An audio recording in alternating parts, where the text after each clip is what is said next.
Era 22 de agosto de 2019 en la ciudad de Nueva York. Sam Weisbrand, un ejecutivo tecnológico de 30 años, salía de su apartamento en Manhattan Promenade, un lujoso edificio en la esquina de la calle 25 Este, con la Tercera Avenida en el barrio Kips Bay. Como cualquier otro día, entró al ascensor, pero esta vez no saldría de él. Alrededor de las 8:15 de la mañana, Sam entró al ascensor con otras 5 personas. Al llegar al vestíbulo, las puertas se abrieron. Un hombre salió con seguridad. Sam lo siguió, pero justo al dar el paso, el ascensor se desplomó. Estaba a medio salir cuando la cabina cayó hacia el sótano. Sam se agarró del marco de la puerta e intentó empujarse hacia adelante. Un pie ya estaba en el suelo del vestíbulo, pero el ascensor no se detuvo. Continuó cayendo, atrapando a Sam entre la cabina y la pared del hueco. El impacto fue inmediato. No sobrevivió. Sus heridas afectaron el cuello y el torso. El forense de la ciudad indicó que la causa de la muerte fue trauma por fuerza contundente y asfixia mecánica. Las otras 5 personas en el ascensor quedaron atrapadas, pero no resultaron heridas. Los bomberos respondieron rápido y las ayudaron a salir. Los testigos cercanos quedaron impactados por lo que vieron. Las cámaras de seguridad registraron todo. Mostraron los últimos momentos de Sam, lo cerca que estuvo de salir. El hombre delante de él había salido justo cuando el ascensor cayó. Sam era el siguiente, pero la caída repentina no le dio tiempo. Uno de los trabajadores del edificio recordó que Sam intentó salir mientras el ascensor aún se movía. Extendió la mano, pero ya era demasiado tarde. Según los rescatistas, Sam no tenía posibilidades de sobrevivir. Se inició una investigación a cargo del NYPD, el Departamento de Edificios y el Departamento de Investigación de la ciudad. Los oficiales no compartieron todos los detalles, pero dejaron claro que algo grave había fallado. Manhattan Promenade es un edificio de 23 pisos construido en 1997, con 2 ascensores. Sam estaba en el que no tenía violaciones de seguridad previas. El otro ascensor ya había sido marcado en mayo por un problema serio. Un dispositivo de seguridad obligatorio llamado limitador de zona de puertas había sido manipulado.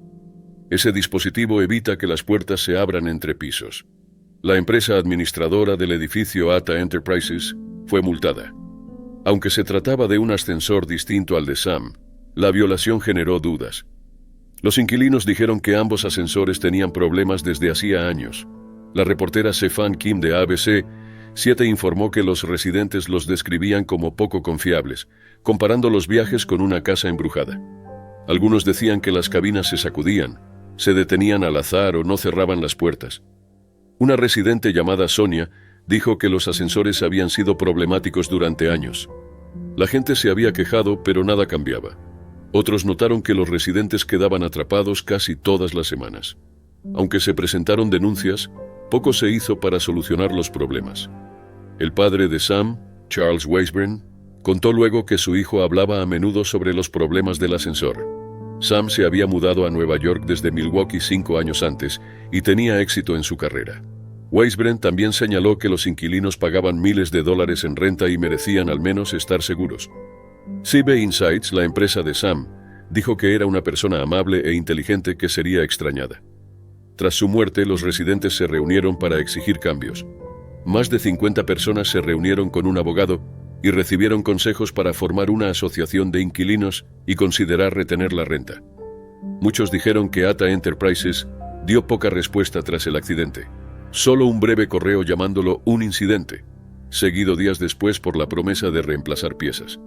La ciudad envió un operador de ascensor para acompañar a los inquilinos, pero los problemas continuaron. Algunos residentes subían decenas de escalones por miedo. Una mujer con niños dijo que le dolían las piernas por tanto caminar.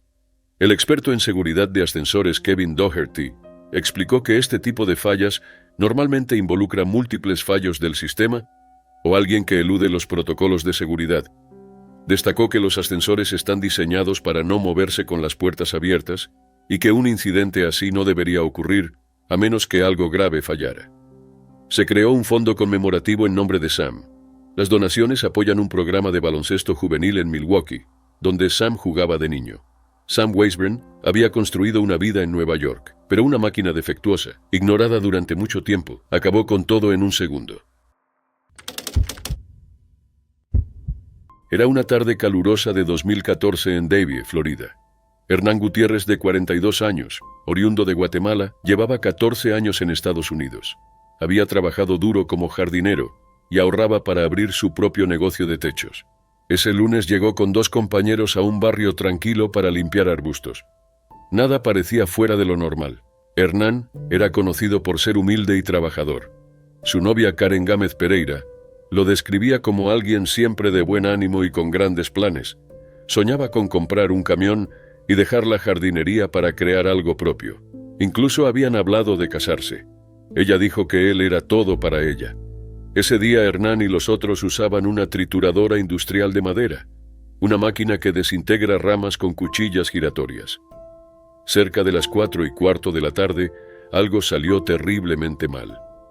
Según la policía de Davie, Hernán terminó dentro de la máquina. Nadie sabe cómo pasó. Tal vez resbaló o el calor extremo le hizo perder el equilibrio. Karen luego dijo: era un día caluroso, quizás estaba exhausto, quizás cayó, no lo sabemos. La máquina lo absorbió por completo, murió al instante. Su vecina Cheryl Appel vio a un compañero de Hernán correr gritando por la calle, agitando los brazos. Luego cayó contra una cerca. Cheryl dijo que parecía en shock. Era obvio que algo había ocurrido. Los rescatistas llegaron pronto. Incluso oficiales veteranos quedaron impactados. El capitán Dale Engel dijo: llevo 20 años en la policía. Nunca vi algo así.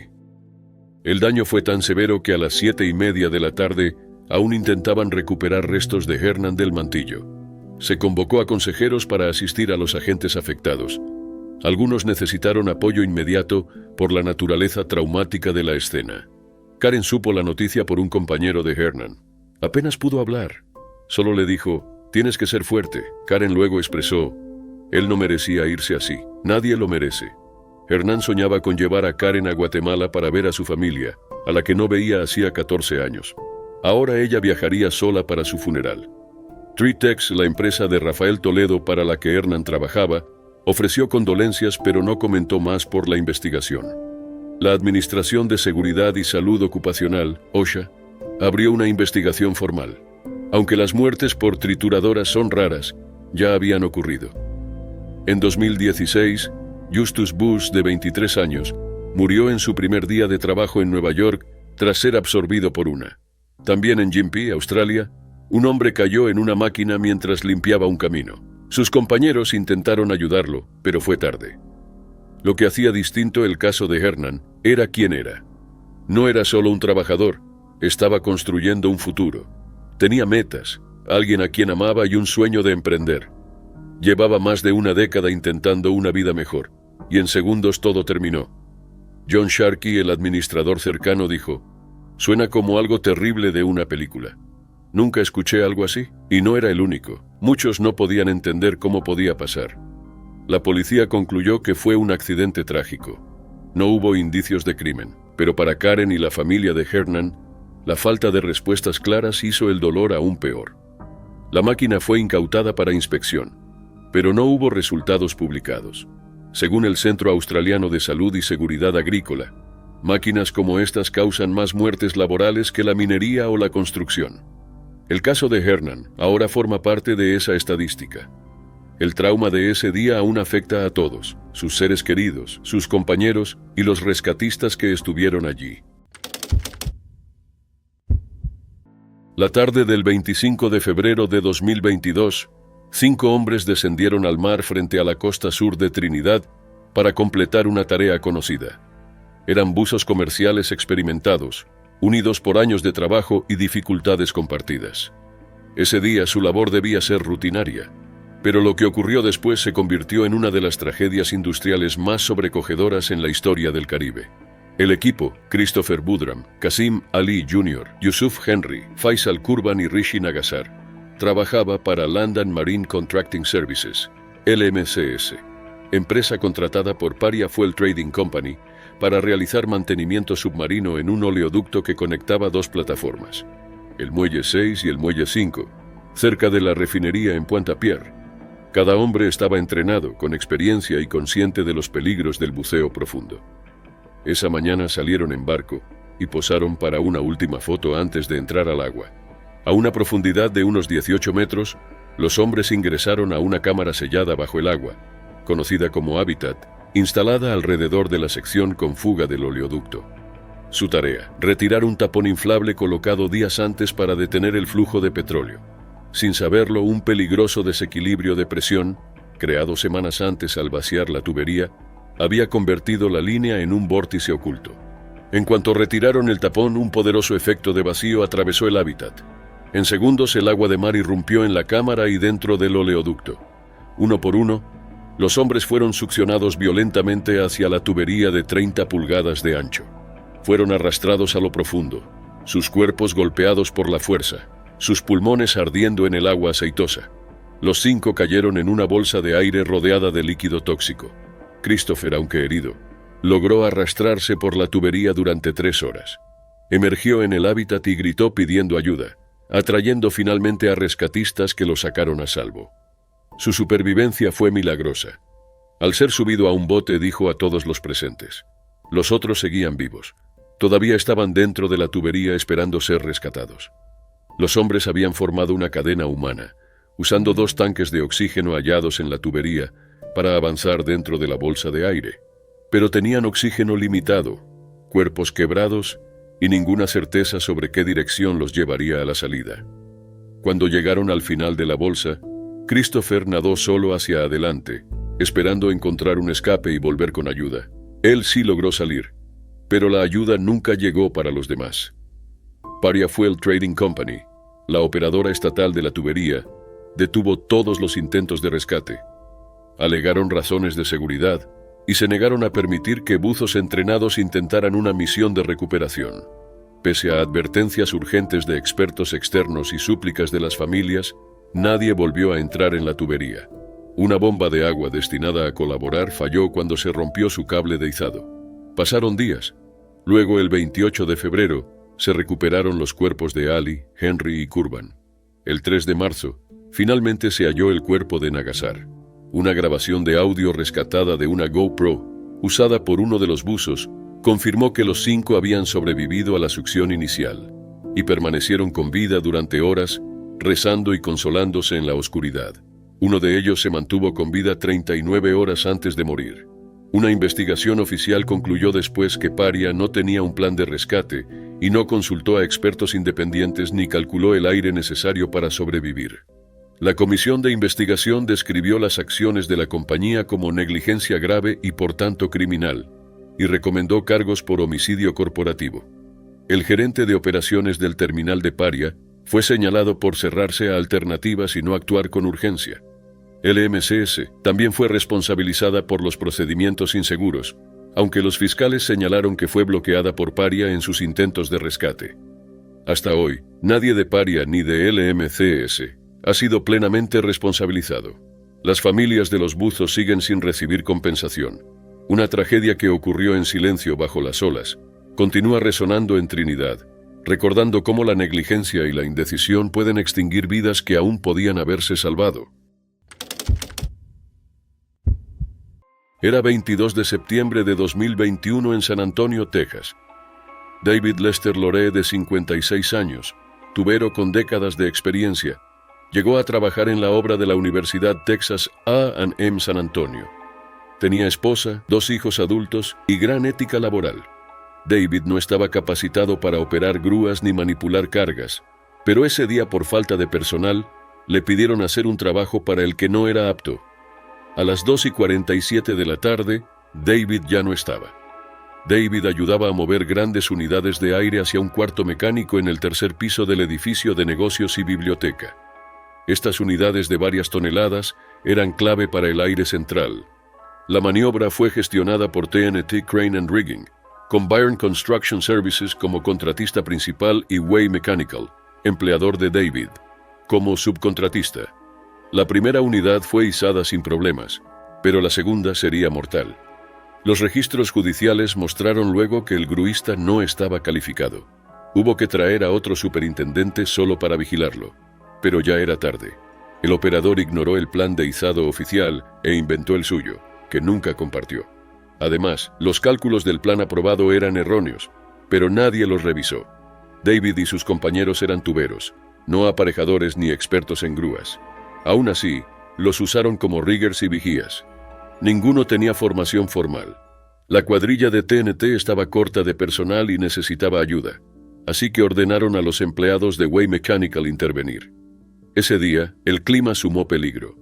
El viento soplaba hasta 45 millas por hora. Las reglas decían cancelar izados si el viento superaba entre 25 y 30 millas por hora, pero se ignoró.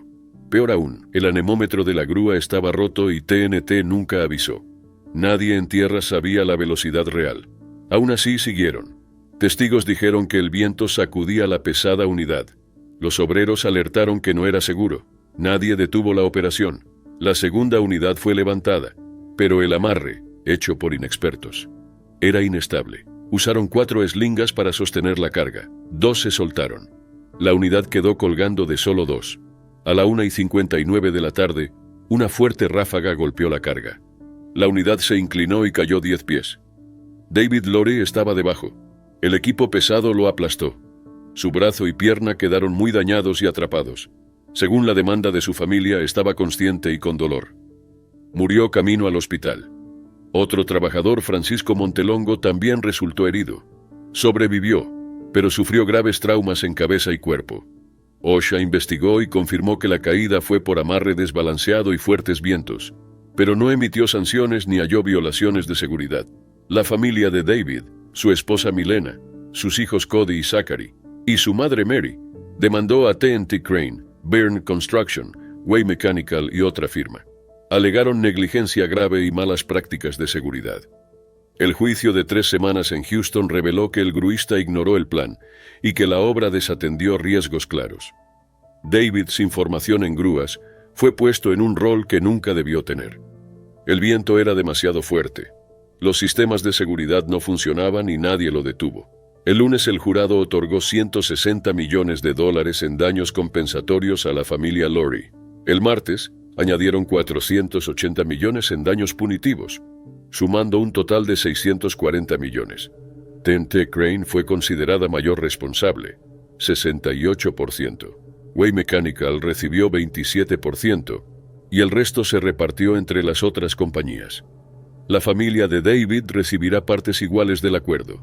Su abogado Tony Busby dijo que TNT nunca mostró arrepentimiento. Afirmó que la única forma de evitar otro caso así era hacerlos totalmente responsables. También señaló que un día antes del accidente, otro trabajador casi resultó herido en la misma obra.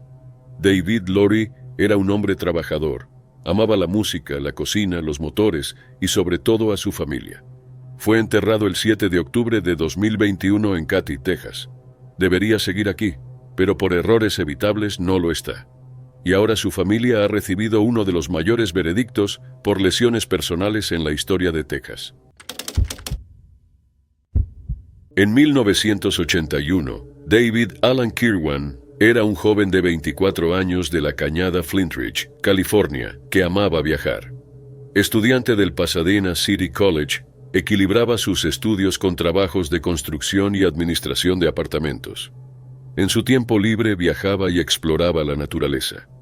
Atlético, aventurero y compasivo, David creció en una familia unida que tenía 3 perros, animales a los que cuidaba con genuino cariño. Su amor por ellos fue lo que finalmente lo llevó a su trágico final. En un día soleado de julio de 1981, David emprendió una aparente aventura tranquila en el Parque Nacional Yellowstone con sus amigos Ronald Ratliff y Musi, la perra mestiza boxer de Ronald. Ninguno podía prever la tragedia que se desataría esa tarde. David estaba terminando un viaje de campamento por el norte de California y Canadá. El 20 de julio, él y Ronald llegaron al área termal Fountain Paint Pot de Yellowstone para admirar las famosas fuentes calientes. Al alejarse un poco de su camioneta, Musi se soltó y corrió hacia Celestine Pool, una hermosa pero letal fuente termal donde el agua suele superar los 200 grados Fahrenheit. Por razones desconocidas, Musi saltó al agua y sus aullidos rompieron la calma del lugar. Ronald y David corrieron desesperados. Testigos observaron con preocupación mientras David, angustiado, se mostraba decidido a salvarla. A pesar de las advertencias de Ronald, David ignoró el peligro y se lanzó de cabeza al agua hirviendo. El destino de David quedó sellado al instante. Nadó hacia Musi intentando sacarla, Pero las temperaturas abrasadoras lo vencieron. Soltó a la perra y luchó por salir. Ronald actuó rápido y logró sacarlo, aunque sufrió quemaduras de segundo grado en los pies. Los testigos movieron a David a un área segura mientras esperaban ayuda. Su estado era devastador, su piel pálida, cabello cayendo a mechones y había perdido la vista. Al quitarle los zapatos, su piel se desprendía con la tela. Con quemaduras de tercer grado en todo su cuerpo, permaneció consciente y reconoció la imprudencia de sus actos. David fue trasladado al aeropuerto West Yellowstone y luego al centro de quemaduras Intermountain en Salt Lake City.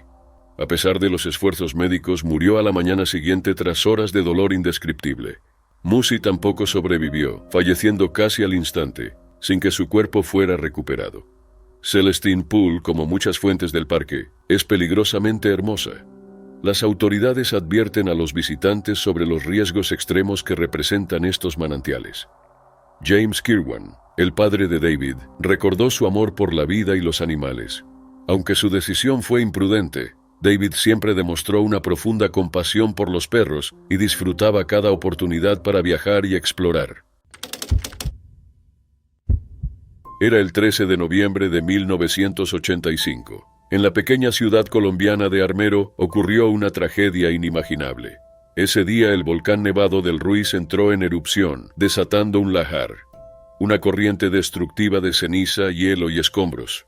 La erupción llegó tras meses de advertencias, pero la falta de preparación del gobierno tuvo consecuencias devastadoras. Armero, hogar de unas 31,000 personas, quedó directamente en el camino. El lahar, viajando a unos 13 kilómetros por hora, alcanzó la ciudad a las 11:30 de la noche, sepultándola bajo barro y escombros. Casi el 85% de Armero fue destruido, y cerca de 25,000 personas murieron. Entre las víctimas estaba Omaira Sánchez, de 13 años, cuyo caso se convirtió en símbolo de la tragedia. Omaira estaba en casa con su familia cuando ocurrió la erupción. Su hogar fue destruido, atrapándola bajo los restos. Aunque sobrevivió al impacto inicial, quedó hundida en lodo, con las piernas atrapadas por una puerta y escombros. Su tía murió aferrada a sus piernas intentando protegerla. Los rescatistas encontraron a Omaira sumergida hasta el pecho. Liberarla requería amputarle las piernas, pero no había equipo ni personal médico para hacerlo. Los voluntarios no pudieron salvarla sin los recursos adecuados. Durante 60 horas, Omaira se mantuvo tranquila y valiente. El fotoperiodista francés Frank Fournier la fotografió, creando una imagen icónica de la tragedia. Omaira habló con rescatistas, comió dulces y bebió refrescos. Su calma conmovió a todos, pero su estado empeoraba con el tiempo. Con las horas su piel se hinchó y sus ojos oscurecieron. Hablaba sobre la escuela y un examen de matemáticas. Aunque se llevó una bomba para drenar el agua, llegó demasiado tarde. Al tercer día su salud se deterioró por hipotermia e infección. Rodeada por voluntarios, se despidió de su familia con palabras de amor. Murió la mañana del 16 de noviembre. La muerte de Omaira expuso las graves fallas del gobierno colombiano. Pese a las advertencias, no hubo preparación adecuada. La falta de recursos costó miles de vidas que pudieron haberse salvado. La foto de Fournier ganó el premio World Press Photo de 1986 y generó indignación mundial, denunciando la inacción de las autoridades. Armero nunca fue reconstruido y hoy es un memorial para los que murieron. La historia de Omaira sigue siendo un símbolo de la importancia de la prevención y el costo humano de la negligencia. Su valentía dejó un legado que mantiene viva la memoria de la tragedia. Las preguntas sobre qué pudo haberse hecho mejor aún persisten, recordando al mundo que la preparación puede marcar la diferencia entre la vida y la muerte. Era el 1 de marzo de 2013 en Seffner, Florida, un tranquilo pueblo cerca de Tampa. En la modesta casa de la familia Bush, todo parecía normal esa noche. Jeffrey Bush, de 37 años, se había ido a dormir, mientras su hermano menor Jeremy se quedaba despierto con su novia Rachel, su hija Hannah, de 2 años, y otros 2 parientes.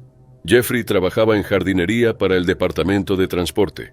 Le gustaba pescar, jugar videojuegos y ser reservado, pero quería profundamente a su familia. Esa noche estaba en la cama, sin saber que en minutos todo cambiaría. Cerca de las 11 de la noche, un fuerte estruendo sacudió la casa. parecía un choque o una explosión. Jeremy corrió al cuarto de Jeffrey. Pero al abrir la puerta ya no había cuarto, ni piso, ni cama. Solo un enorme hueco, de unos 20 pies de ancho y 20 de profundidad. Un socavón se había abierto bajo la habitación de Jeffrey y lo tragó por completo.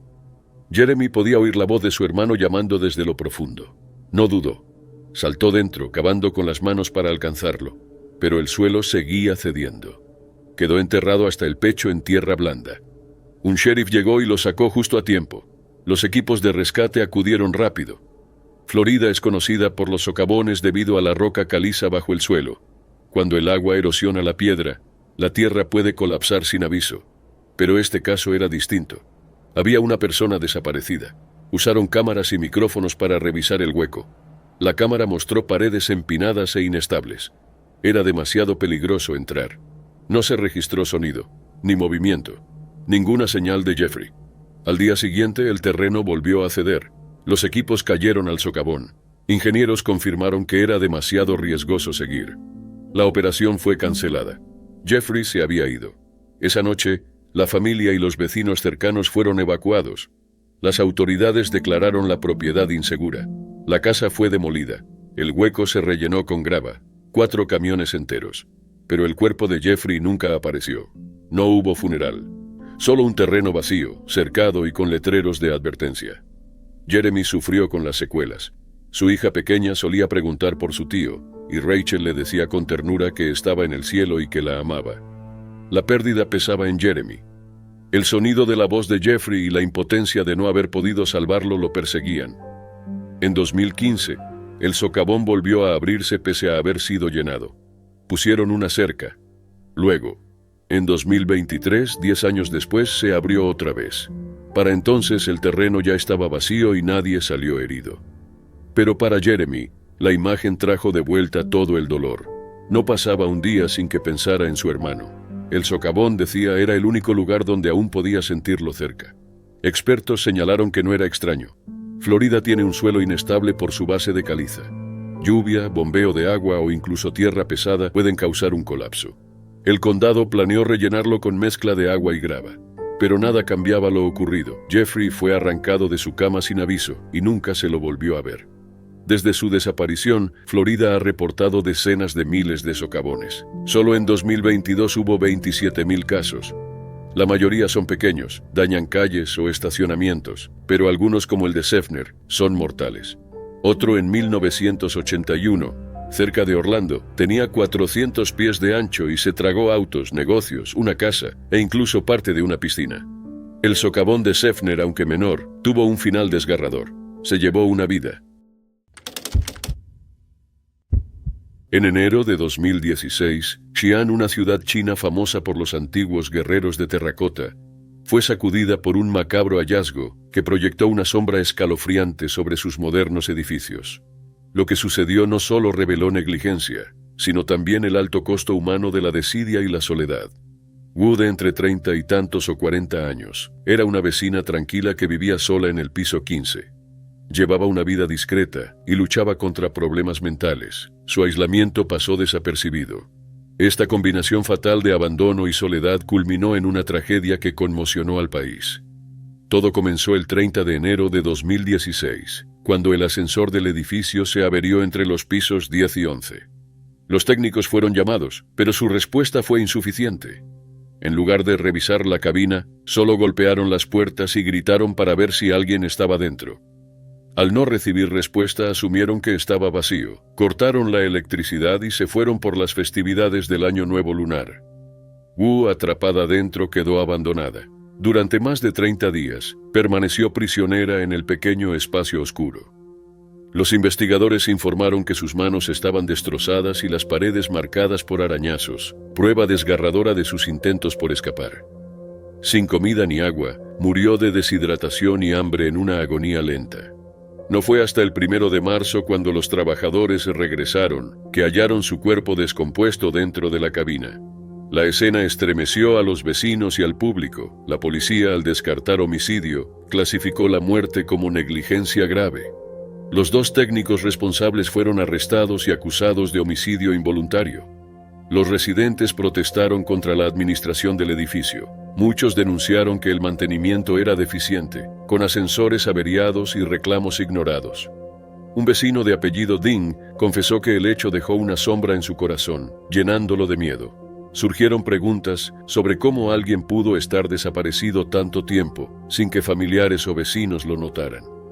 Aunque la familia de Wu la reportó como desaparecida, creían que simplemente se había ido por su cuenta. Las vacaciones suelen causar interrupciones en los servicios, pero los críticos argumentaron que la demora superaba cualquier retraso habitual.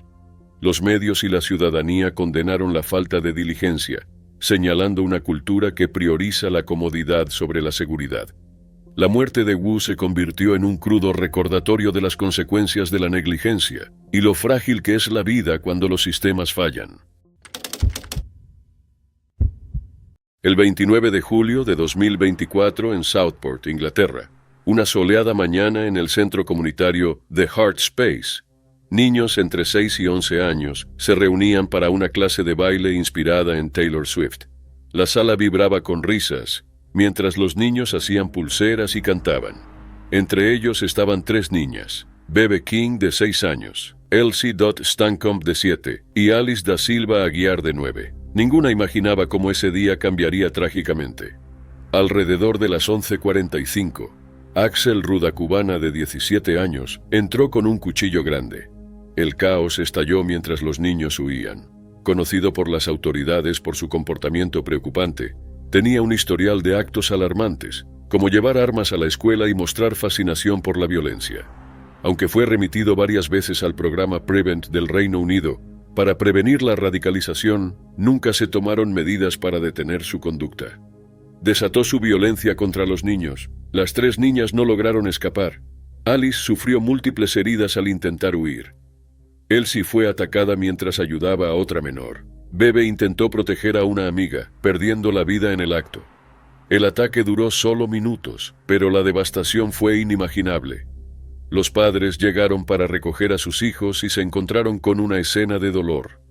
Los paramédicos hicieron lo posible, pero las 3 niñas murieron por sus heridas. Axel fue arrestado en el lugar, mostrando indiferencia ante la violencia que había causado. Investigaciones revelaron que entre 2019 y 2021 había sido reportado varias veces, pero las autoridades cerraron su caso, viendo su conducta como mero interés por la violencia. Se hallaron materiales para producir ricina, un veneno mortal, aunque no se usó en el ataque. Esto sugería que planeaba algo a mayor escala. Sus padres también habían expresado preocupación, y su padre intentó detenerlo ese día, pero Axel logró escapar. La tragedia expuso fallas en el programa Prevent, que permitió que Axel continuara sin supervisión. Southport quedó marcada por la pérdida de Alice, Elsie y Bebe, con una comunidad que aún busca respuestas. Axel fue condenado a cadena perpetua con un mínimo de 52 años, la pena más dura impuesta a alguien de su edad. Para las familias, ninguna sentencia aliviará su dolor. La comunidad llora, con una cicatriz que nunca sanará. ¿Se pudo haber evitado? ¿Las señales de advertencia se tomaron en serio? Mientras las familias siguen en duelo, la falta de intervención es un recordatorio escalofriante de la importancia de actuar antes de que se pierdan vidas. Lo que debía ser un procedimiento médico rutinario, se convirtió en un lento y agonizante descenso hacia la muerte para Ekaterina Fedeyeva de 27 años. Descrita por quienes la conocían como dulce y gentil, ingresó a un hospital en Ulyanovsk, Rusia, para una cirugía estándar. Pero un error aterrador durante su tratamiento le causó un sufrimiento indescriptible y desató indignación internacional. A Ekaterina le habían diagnosticado quistes ováricos, una condición común que a menudo se resuelve sola pero que a veces requiere extracción quirúrgica. Aconsejada a someterse a un procedimiento laparoscópico, fue ingresada en el hospital de su ciudad natal, donde su familia esperaba una rápida recuperación. Ekaterina era conocida como una mujer brillante y amorosa, con un fuerte lazo con su madre Galina Baryshnikova y su esposo Igor. Su futuro parecía estable y lleno de esperanza. Nadie pudo imaginar la catástrofe que vendría. Durante la operación, el personal cometió un error devastador. En lugar de administrar solución salina por el suero de Ekaterina, infundieron formalina. un químico usado para preservar cadáveres.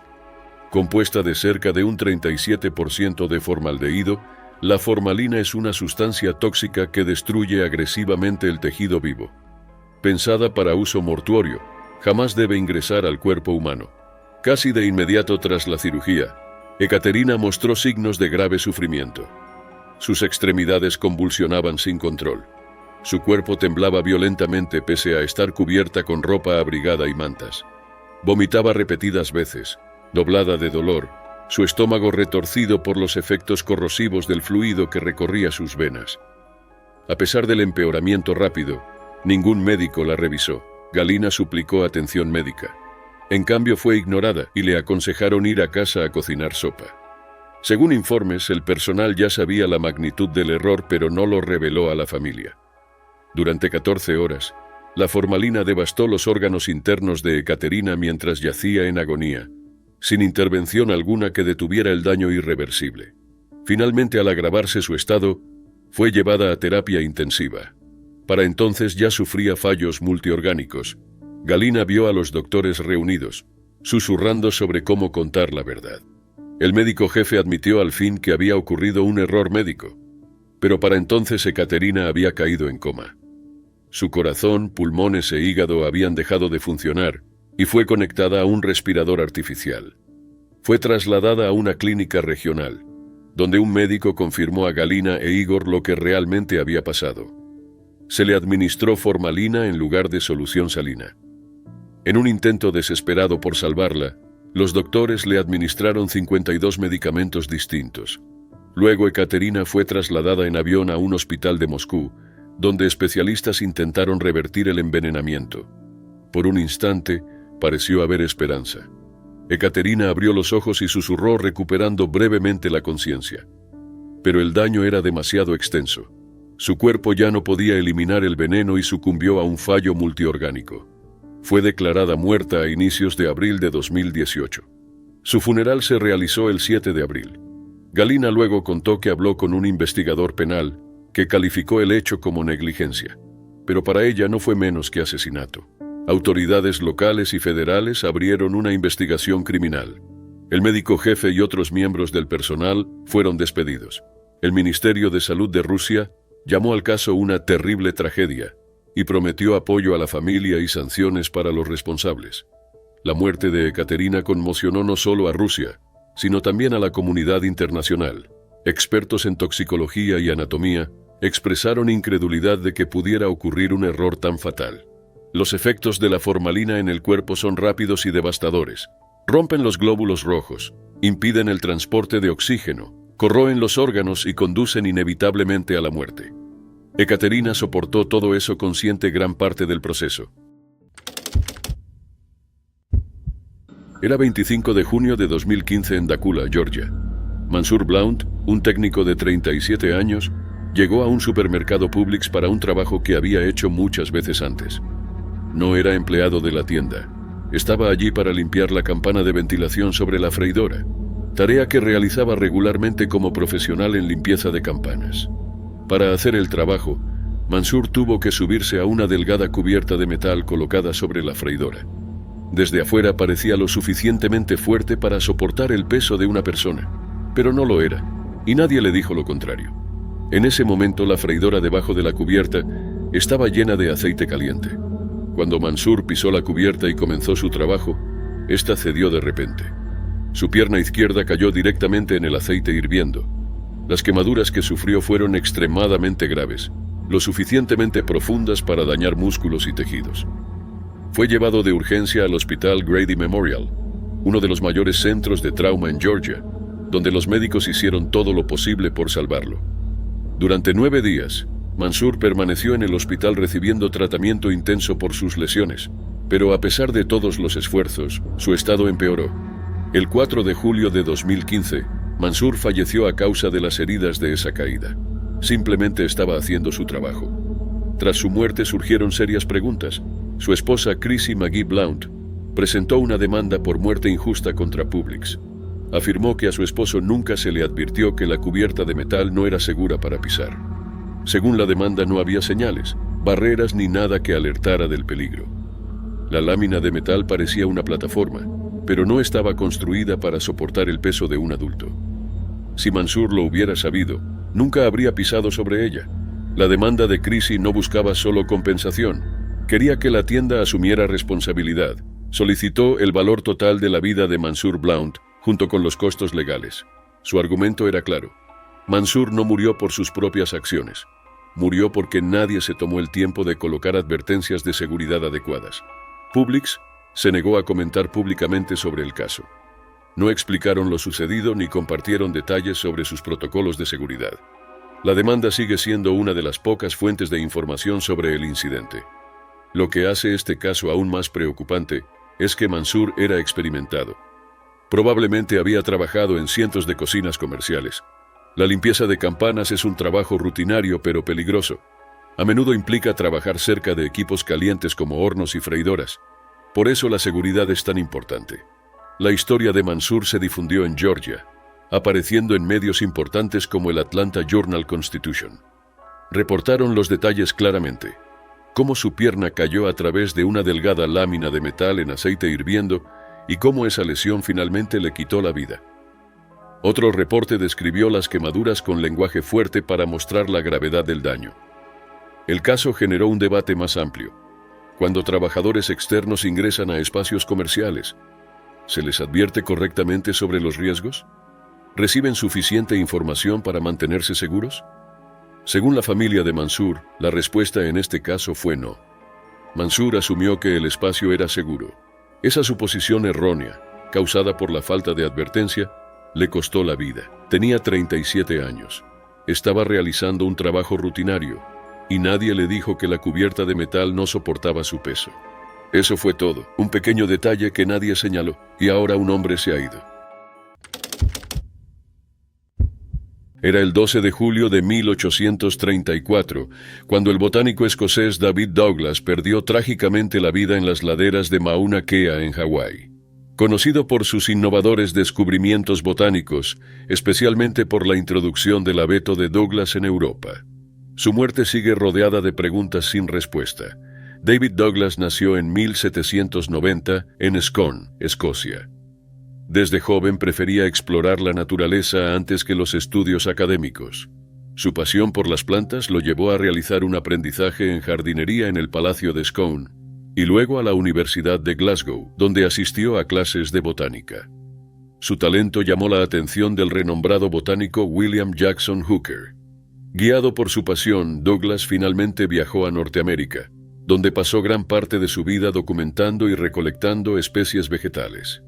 En 1823, Douglas emprendió su primera expedición a Norteamérica. Sus exploraciones por el noroeste del Pacífico introdujeron numerosas especies de árboles en Europa, como el abeto de Sitka, el pino blanco occidental y el pino ponderosa. Fue el abeto de Douglas el que se convirtió en su legado más duradero. Para 1827, Douglas ya había dejado una profunda huella en la botánica, pero su viaje estaba lejos de terminar. En 1830 inició su última serie de expediciones, viajando a Hawái para estudiar la singular flora de la isla. Fue en las escarpadas laderas volcánicas de Mauna Kea, la montaña más alta de la Isla Grande, donde su vida terminó de manera repentina y misteriosa. Douglas se alojó con hawaianos locales y se cruzó con Edward Gurney, un ex convicto convertido en cazador de ganado. Gurney había cavado trampas para capturar ganado salvaje y advirtió a Douglas sobre el peligro. Él continuó con su exploración. Durante su caminata cayó en una de las trampas, que ya contenía un toro salvaje. El animal lo hirió y su cuerpo fue descubierto más tarde por los lugareños. Al enterarse del incidente, Gurney actuó rápidamente. Disparó al toro, recuperó el cuerpo de Douglas y pagó a los lugareños para que lo transportaran a Hilo. También se aseguró de que las pertenencias de Douglas, incluido su perro, fueran entregadas a los misioneros.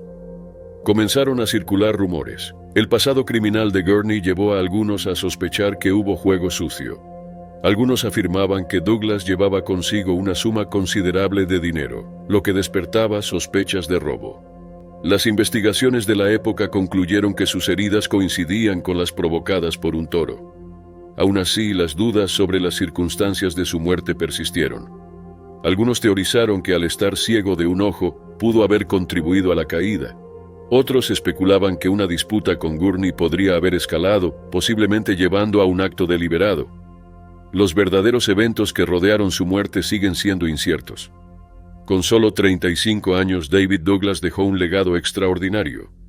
Más de 240 especies vegetales fueron introducidas en Europa gracias a sus esfuerzos, dando forma para siempre a la botánica. Las preguntas sobre su muerte continúan intrigando a historiadores y botánicos por igual. ¿Fue un trágico accidente o había algo más detrás de la superficie? ¿Qué sucedió realmente ese día en Mauna Kea? ¿Su encuentro con Gurney fue más que una simple advertencia? ¿Su muerte fue un desafortunado giro del destino o había motivos ocultos? Aunque tal vez nunca conozcamos toda la verdad, las contribuciones de David Douglas a la botánica siguen siendo monumentales. Sus descubrimientos han dejado una huella imborrable, y los imponentes árboles que llevan su nombre continúan recordándonos su pasión por la exploración. El misterio de su muerte solo añade otra capa a la extraordinaria vida de un hombre que cambió para siempre el mundo científico. Era 29 de octubre de 2013 en Ultgensplaat, Países Bajos. Dos jóvenes técnicos, Daan Koos, de 19 años, y Arjan Cortus, de 21 años, llegaron al parque eólico Piet de Wit para un mantenimiento rutinario. Junto a dos compañeros más experimentados debían revisar una turbina Vestas Quinto 66 de 260 pies. Las turbinas eólicas suelen verse como fuentes limpias, seguras y confiables de energía. Desde finales del siglo XIX, los accidentes han sido raros, pero esa percepción estaba por cambiar. Para comenzar, los 4 hombres subieron por la torre. Era un espacio estrecho y metálico con escaleras, cables y equipos. Tuvieron que trepar 5 tramos de escalera de unos 80 pies cada uno, para llegar arriba. Una vez allí entraron en la góndola, la caja que sostiene las partes móviles. A esa altura enfrentaban viento fuerte y condiciones duras, pero estaban asegurados con sogas y arneses. El día marchaba normal hasta que algo falló dentro de la góndola. Una falla eléctrica repentina provocó un arco voltaico, una descarga de calor y luz. Eso encendió un fuego que se expandió rápido. No era la primera vez que una turbina Vestas ardía. En años previos hubo incendios en Alemania, España, Irlanda y Canadá. Las causas iban desde frenos defectuosos hasta conexiones flojas. Algunos fuegos causaron explosiones, colapsos y llamas largas sin posibilidad de intervención. Pese a esas alertas, se hizo poco para mejorar la seguridad. Mientras las llamas tomaban la góndola, los 2 técnicos mayores lograron escapar saltando entre el fuego y bajando por la escalera. Pero Dan y Arjan quedaron atrapados. El incendio bloqueaba su salida. A 80 metros del suelo, enfrentaban 2 opciones imposibles: quedarse y enfrentar el fuego o saltar. En sus últimos momentos se abrazaron. Un vecino fotografió ese instante, que se volvió una de las imágenes más sobrecogedoras de un desastre laboral. Arjan saltó, cayó cerca de la base de la turbina, donde lo hallaron los rescatistas. Dan quedó atrás y fue consumido por el fuego. Los bomberos llegaron rápido, pero sus mangueras solo alcanzaban entre 50 y 100 pies, insuficiente para la góndola. Una grúa llegó luego, pero ya era tarde. Los otros 2 técnicos salieron ilesos, pero la pérdida de Daan y Arjan sacudió a la industria. Investigadores culparon a un cortocircuito, pero nadie fue responsable. En cambio, se impulsaron reglas de seguridad más estrictas. En ese tiempo, aún se vendían turbinas usadas aunque tuvieran fallas graves, lo que permitía que equipos inseguros siguieran operando. El incendio también reveló planes de emergencia débiles. No había sogas ni métodos rápidos para escapar desde esa altura, y las herramientas contra incendio no llegaban lo suficiente. El riesgo no era solo para los trabajadores. Expertos advirtieron que turbinas altas podían estorbar a helicópteros en zonas propensas a incendios forestales, como California. Otras firmas como Gamesa también tenían antecedentes de incendios, roturas de aspas y juicios costosos por piezas defectuosas. Muchos parques siguieron funcionando sin cambios grandes en la seguridad. La historia de Daan y Arjan no fue la última. En 2023 otra turbina Vestas en Iowa ardió. Nadie resultó herido, pero el riesgo persiste. Esa foto de Daan y Arjan abrazados sobre el fuego sigue grabada en la memoria. Muestra el peligro real que enfrentan quienes mantienen estas máquinas. Su pérdida abrió debates sobre cómo la seguridad debe estar primero, sin importar lo avanzada que parezca la tecnología. Era el 29 de junio de 2007 en St. Louis Park, Minnesota. Abby Taylor, de 6 años, estaba en el Minneapolis Golf Club con sus padres Scott y Katie. Abby era conocida por su sonrisa brillante, su amor por nadar y lo amigable que era con todos. Esa tarde, mientras sus padres cenaban con amigos, Abby y los otros niños tuvieron permitido un último chapuzón en la pileta infantil. La mayoría de los chicos salió después de un rato, pero Abby se quedó un poco más en la parte baja. Terminó sentándose sobre un desagüe sin tapa y sin las medidas de seguridad adecuadas. La succión de ese desagüe abierto era peligrosa, lo bastante fuerte como para causar daños mortales. Cuando Katie notó que Abby seguía en la pileta, le gritó. Abby se levantó lentamente, parecía aturdida y de pronto colapsó.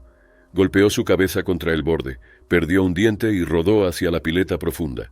Al principio, nadie entendió qué pasaba. Abby solo dijo que le dolía el estómago. No había señales claras de lesión. Pero en el hospital, los médicos descubrieron algo alarmante. La succión había causado una extraña lesión interna. Gran parte de su intestino delgado había sido arrancado. Los doctores hicieron cirugía de urgencia. Abby sobrevivió, pero tuvieron que quitarle el resto del intestino delgado. Desde entonces no podía comer ni beber de manera normal. Debía alimentarse por un tubo conectado a un puerto en su pecho. Sus padres estaban devastados, pero Abby siguió luchando. Tras semanas en el hospital, regresó a casa. La familia se adaptó a una nueva rutina. Abby llevaba sus suministros en una mochila y escondía el tubo en una cartera de Hannah Montana. Estaba ilusionada con volver a la escuela. Su aspecto había cambiado. Su piel se volvió amarilla por la ictericia, pero Abby se mantenía positiva. Sus compañeros tenían curiosidad. Un día se paró frente a la clase y explicó lo que era ser tratada de forma distinta. Sus maestros quedaron sorprendidos por lo clara y serena que fue. Abby siguió haciendo lo que amaba. Fue a un campamento de teatro, siempre acompañada por una enfermera. Incluso conoció a Miley Cyrus tras un concierto. No dejó de sonreír después de eso. Con el tiempo necesitó más cuidados. Se sometió a 16 cirugías para tratar infecciones y reparar daños. A pesar de todo, seguía sonriendo. En diciembre de 2007, la familia recibió noticias. Había un donante. Abby tendría un trasplante triple de órganos: hígado, intestino delgado y páncreas. La cirugía se hizo en Nebraska. Al principio todo parecía alentador, aunque los médicos advirtieron que la recuperación sería lenta e incierta. Los meses siguientes fueron de altibajos. Algunos días traían esperanza, otros complicaciones. Sus hermanas la visitaban a menudo. Una noche, su hermana Grace le dijo que creía que un poder superior y su tío fallecido la habían salvado del desagüe. Abby sonrió. La familia decoró su cuarto de hospital y mantenía su ánimo. Le encantaba dar cumplidos a otros, incluso con dolor. Pero en marzo de 2008 su estado empeoró. Sus órganos comenzaron a fallar y desarrolló una rara enfermedad causada por el trasplante. Inició quimioterapia, pero su cuerpo no pudo resistir más. Abby murió el 20 de marzo de 2008, a las 6:10 de la tarde.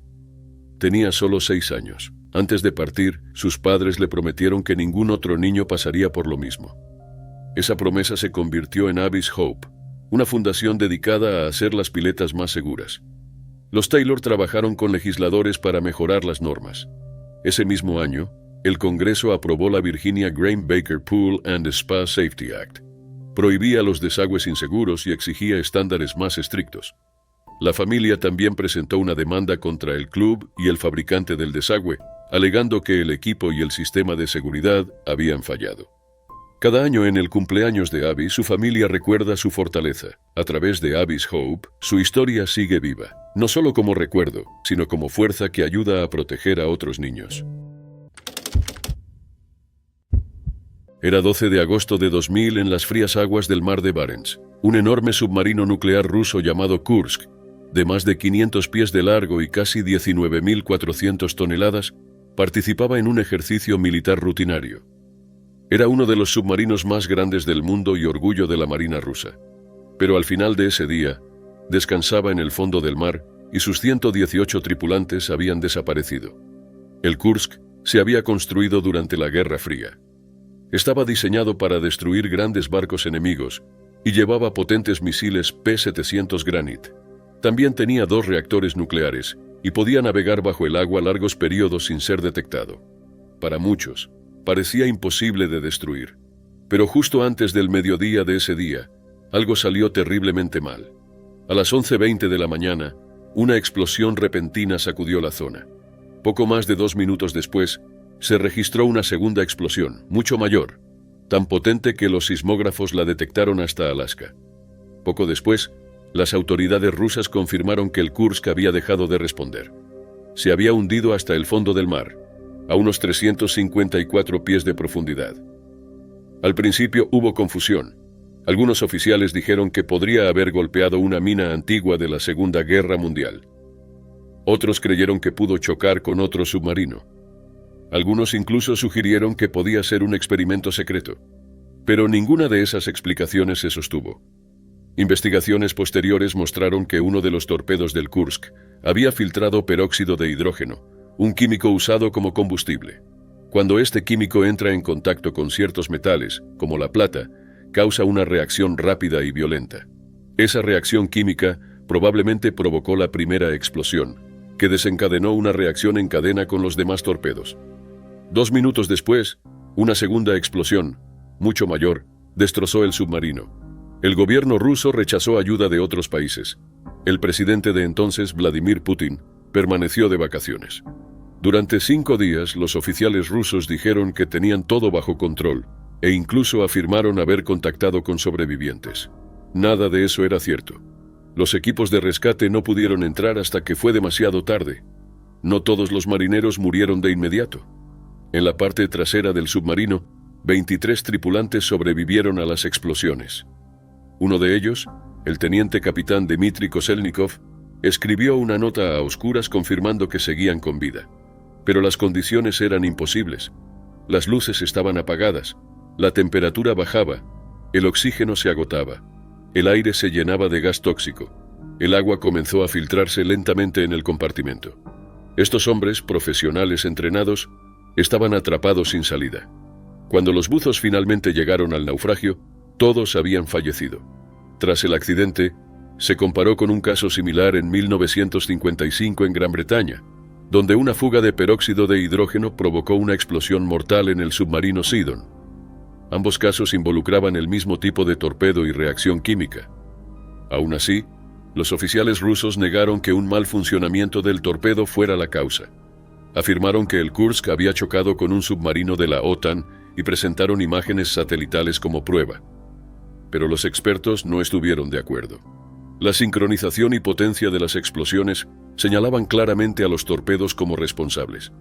Cuando el Kursk fue rescatado, la parte frontal, donde estaba la sala de torpedos, quedó en el fondo.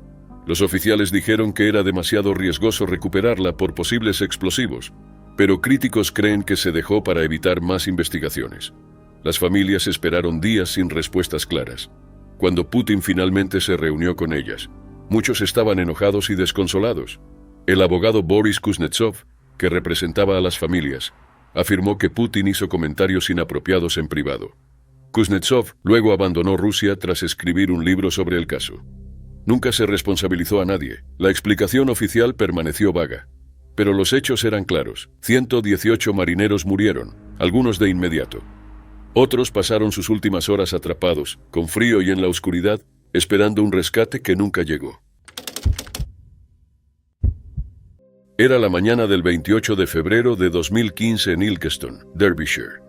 Will Page, un aprendiz de ingeniero de 22 años de Stanley Common, pasaba su sábado como muchos otros, trabajando en su auto. Will era conocido por ser amable, lleno de energía y muy apasionado por los coches. Aún vivía con su padre mientras ahorraba para comprar una casa con su novia, Rachel Cross. Un día antes, Will y Rachel habían compartido grandes noticias con sus familias. Rachel, de 21 años en ese momento, tenía 8 semanas de embarazo. Will siempre había querido ser padre. Amaba a los niños y solía hablar de formar una familia algún día. Todos notaban lo feliz y emocionado que estaba. Parecía que su vida al fin se acomodaba. Esa mañana de sábado, Will se levantó temprano y salió de casa en silencio. Antes de irse, Le dijo a Rachel que la amaba. Sería lo último que ella escucharía de él. Condujo hasta un polígono industrial cercano en Digby Avenue, Ilkeston, para trabajar en su Peugeot Azul 106. Había pedido prestada una furgoneta Ford Transit para mover piezas. Alrededor de las 8:20 de la mañana, las cámaras lo mostraron llegando al sitio con portón cerrado. Para entrar, debía abrir una barrera de acero de unos 5 metros. Condujo la furgoneta adentro, pero olvidó algo. Will no aseguró la puerta. La barrera, que debía quedar fijada con pasador o cadena, quedó suelta. En ese momento tal vez no parecía grave, pero expertos dijeron luego que estos portones eran un riesgo conocido si no se aseguraban. A eso de las 10:22, Will terminó por el día. Cargó un eje trasero en la furgoneta y salió despacio, unos 8 millas por hora, hacia la salida. Todo parecía normal, pero algo salió muy mal. Al acercarse, la puerta sin asegurar se movió de golpe. Los investigadores dijeron que bastaba un viento leve o un mínimo empujón. La pesada barrera metálica golpeó el lateral del vehículo y atravesó el parabrisas. La reja impactó el pecho y abdomen de Will, causando heridas internas graves. No hubo señales de que pudiera reaccionar. El oficial Nigel Barney, de la policía de Derbyshire, dijo que la furgoneta no se detuvo hasta que la barra atravesó el frente y chocó con el mamparo. Los equipos de emergencia llegaron rápido, pero Will ya había muerto en el lugar. A las 11 de la mañana, Rachel recibió una llamada de un amigo de Will. Al principio pensó que era una broma. Él solía hacerlas, pero esta vez era verdad. Corrió al sitio industrial con la esperanza de lo mejor. Al llegar, los paramédicos intentaban reanimarlo, pero Will ya no estaba. En los días siguientes el golpe fue devastador. Un día antes, Will celebraba el futuro. Ahora su familia y amigos intentaban entender cómo algo tan simple podía causar una pérdida tan enorme. En la investigación, el oficial Barney confirmó que la furgoneta estaba en buen estado y Will conducía despacio. El perito Michael Goodwin explicó que la barrera debía estar fijada con pasador, pero no lo estaba, y la cadena estaba rota, dejándola libre. Señaló que ya habían ocurrido accidentes similares, pues estos portones eran peligrosos cuando quedaban sueltos. El jurado dictó que la muerte de Will fue accidental. Nadie más tuvo culpa. Fue un error pequeño pero mortal, una puerta mal asegurada. Tras su muerte, los amigos organizaron un homenaje. Unos 90 autos salieron de su casa hasta Wyvern Retail Park, tocando bocinas en su honor. Flores, cartas y juguetes quedaron en el lugar. Rachel luego compartió en línea una ecografía del bebé. Colocó esa imagen dentro del ataúd de Will, símbolo de la vida que crearon juntos. Prometió criar al niño en su memoria. Llegaron muchas donaciones. Una colecta reunió casi 3.000 libras. Lo que sobró tras el funeral sería para su hijo. Will estaba construyendo un futuro. Un descuido lo cambió todo. Una puerta que debía quedar abierta, no lo estuvo. Y eso bastó. A fines de octubre de 1994, una tragedia sacudió Union, Carolina del Sur, conmocionando al país. Susan Leigh Smith, de 23 años, apareció en televisión nacional suplicando entre lágrimas por el regreso de sus hijos Michael, de 3 años, y Alexander, de 14 meses. Afirmaba haber sido secuestrada a punta de pistola por un hombre negro que se llevó su auto Mazda Protege modelo 1990 con los niños en el asiento trasero. La comunidad se unió con vigilias, volantes y una intensa búsqueda de 9 días. Desde el principio, la policía sospechó por las inconsistencias en la historia. Susan dijo haber sido interceptada en un semáforo en una intersección aislada, pero los investigadores descubrieron que esa luz solo se ponía en rojo si había otro vehículo presente. Un detector de mentiras reveló más contradicciones, y los detectives comenzaron a buscar en lagos cercanos, sospechando que ella ocultaba algo. 9 días después, la escalofriante verdad salió a la luz. Susan confesó que condujo hasta una rampa en el lago John D. Long, soltó el freno de mano y dejó que el auto rodara al agua con sus hijos atados en sus asientos. El vehículo flotó 6 minutos antes de hundirse lentamente, mientras ella observaba sin intentar salvarlos. Cuando el auto fue recuperado, algunos policías lloraron al encontrar a Michael y Alexander aún sujetados, junto con el vestido de novia de Susan y un álbum familiar, símbolos de la vida que había decidido descartar. El país entero se horrorizó al descubrir que la madre, que había implorado ayuda, Era la misma que había terminado con la vida de sus propios hijos. El motivo del crimen se relacionaba con su vida personal. Susan buscaba recuperar su relación con Tom Findlay, hijo de su jefe, quien la había dejado afirmando que no quería hijos. Viendo a sus hijos como un obstáculo, Susan tomó la decisión fatal.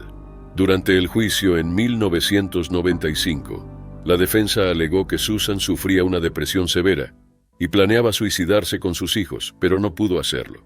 Los fiscales la describieron como fría y calculadora, movida por el deseo de una vida sin hijos junto a Findlay. El jurado tardó solo 2 horas y media en declararla culpable, pero evitó la pena de muerte, sentenciándola a cadena perpetua con posibilidad de libertad condicional tras 30 años. David Smith, padre de los niños, que al principio apoyó a Susan durante las súplicas televisadas, quedó devastado al conocer la verdad. A lo largo de las décadas ha rechazado su liberación, asegurando que nunca mostró remordimiento. En su audiencia de libertad condicional en 2024, David reiteró que Susan había actuado con plena intención. La prisión de Susan ha estado marcada por polémicas, incluyendo relaciones inapropiadas con guardias y posesión de drogas. Su libertad condicional fue denegada en noviembre de 2024, asegurando su permanencia en prisión. Michael y Alexander siguen siendo un recordatorio de la pérdida de la inocencia. El 22 de mayo de 2011, Will Norton, de 18 años, debería haber estado celebrando uno de los días más importantes de su vida. Minutos después de graduarse de Joplin High School, volvía a casa con su padre, soñando con un futuro lleno de promesas. Pero a medida que el cielo oscurecía sobre Joplin, Missouri, ese futuro brillante sería arrancado de la manera más violenta e inimaginable. Quienes más lo conocían describían a Will como amable, decidido y lleno de vida. Nacido en Joplin el 19 de agosto de 1992, era hijo de Mark y Trish Norton y el querido hermano de Sarah. Desde pequeño mostró una profunda compasión, una mente curiosa y amor por contar historias. Participaba activamente en su comunidad, era voluntario en la Sociedad Protectora de Animales y desarrolló temprano una pasión por el cine. Esa pasión lo llevó a un exitoso canal de YouTube y luego a ser aceptado en la prestigiosa Escuela de Cine de Chapman University, donde planeaba comenzar en el otoño de 2011. Apenas había cruzado el escenario de graduación cuando comenzaron a desatarse los hechos que acabarían con su vida. Ese domingo, Will y su padre subieron a su Hammer H3 tras la ceremonia en Missouri Southern State University. Consciente de la inminente tormenta, esperaban llegar rápido a casa. Su hermana y su tía habían salido antes y alcanzaron la casa minutos antes del impacto. A medida que el clima empeoraba, Mark llamó a Sarah y le pidió dejar el garaje abierto. Pero ya era tarde. El tornado EF5, uno de los más violentos registrados, golpeó con fuerza devastadora. La camioneta quedó atrapada en el vórtice, con vidrios estallando bajo vientos de más de 200 millas por hora. Mark luego contó cómo sostuvo las piernas de Will cuando el vehículo fue levantado, pero el cinturón cedió. En un instante Will fue arrastrado por el techo solar hacia el caos rugiente. Mark fue hallado herido y atrapado en los restos, necesitando rescate. Will había desaparecido. Amigos, familia y voluntarios rastrearon escombros, estanques y campos. Esa noche su tía y su tío hallaron la camioneta destrozada, casi irreconocible, pero aún con la gorra de graduación de Will y otras pertenencias. Una página de Facebook llamada Help Find Will Norton reunió más de 50,000 seguidores. Circularon rumores de avistamientos en hospitales, despertando la tenue esperanza de que siguiera vivo. Pero con los días, la esperanza se transformó en dolor. El 27 de mayo, 5 días después del tornado, el cuerpo de Will fue hallado en un estanque cercano. Los equipos de rescate habían tenido dificultades por los escombros en el agua. La noticia destrozó a la familia y a la comunidad que los había acompañado. Will murió solo, arrastrado por uno de los tornados más destructivos de la historia, apenas minutos después de convertirse en adulto. Su cuerpo fue devuelto a su familia, cerrando con tragedia una búsqueda desesperada y una vida llena de potencial. En los meses y años posteriores, la familia de Will y la comunidad hallaron formas de preservar su legado. Chapman University lo homenajeó grabando su nombre en el muro de honor estudiantil y con un servicio conmemorativo durante lo que hubiera sido su orientación universitaria. Joplin High School creó una beca en su nombre. Los clubes rotarios de Joplin y la Fundación Keller Williams construyeron el Will Norton Miracle Field, un campo de béisbol para niños con necesidades especiales. El Hospital Freeman también fundó Will's Place, un centro para niños con problemas de conducta y salud mental. La habitación de Will sigue tal como la dejó. Medias desiguales, una pantalla verde y su computadora en su lugar. Su padre la visita seguido, buscando consuelo en el espacio que vibraba con su energía.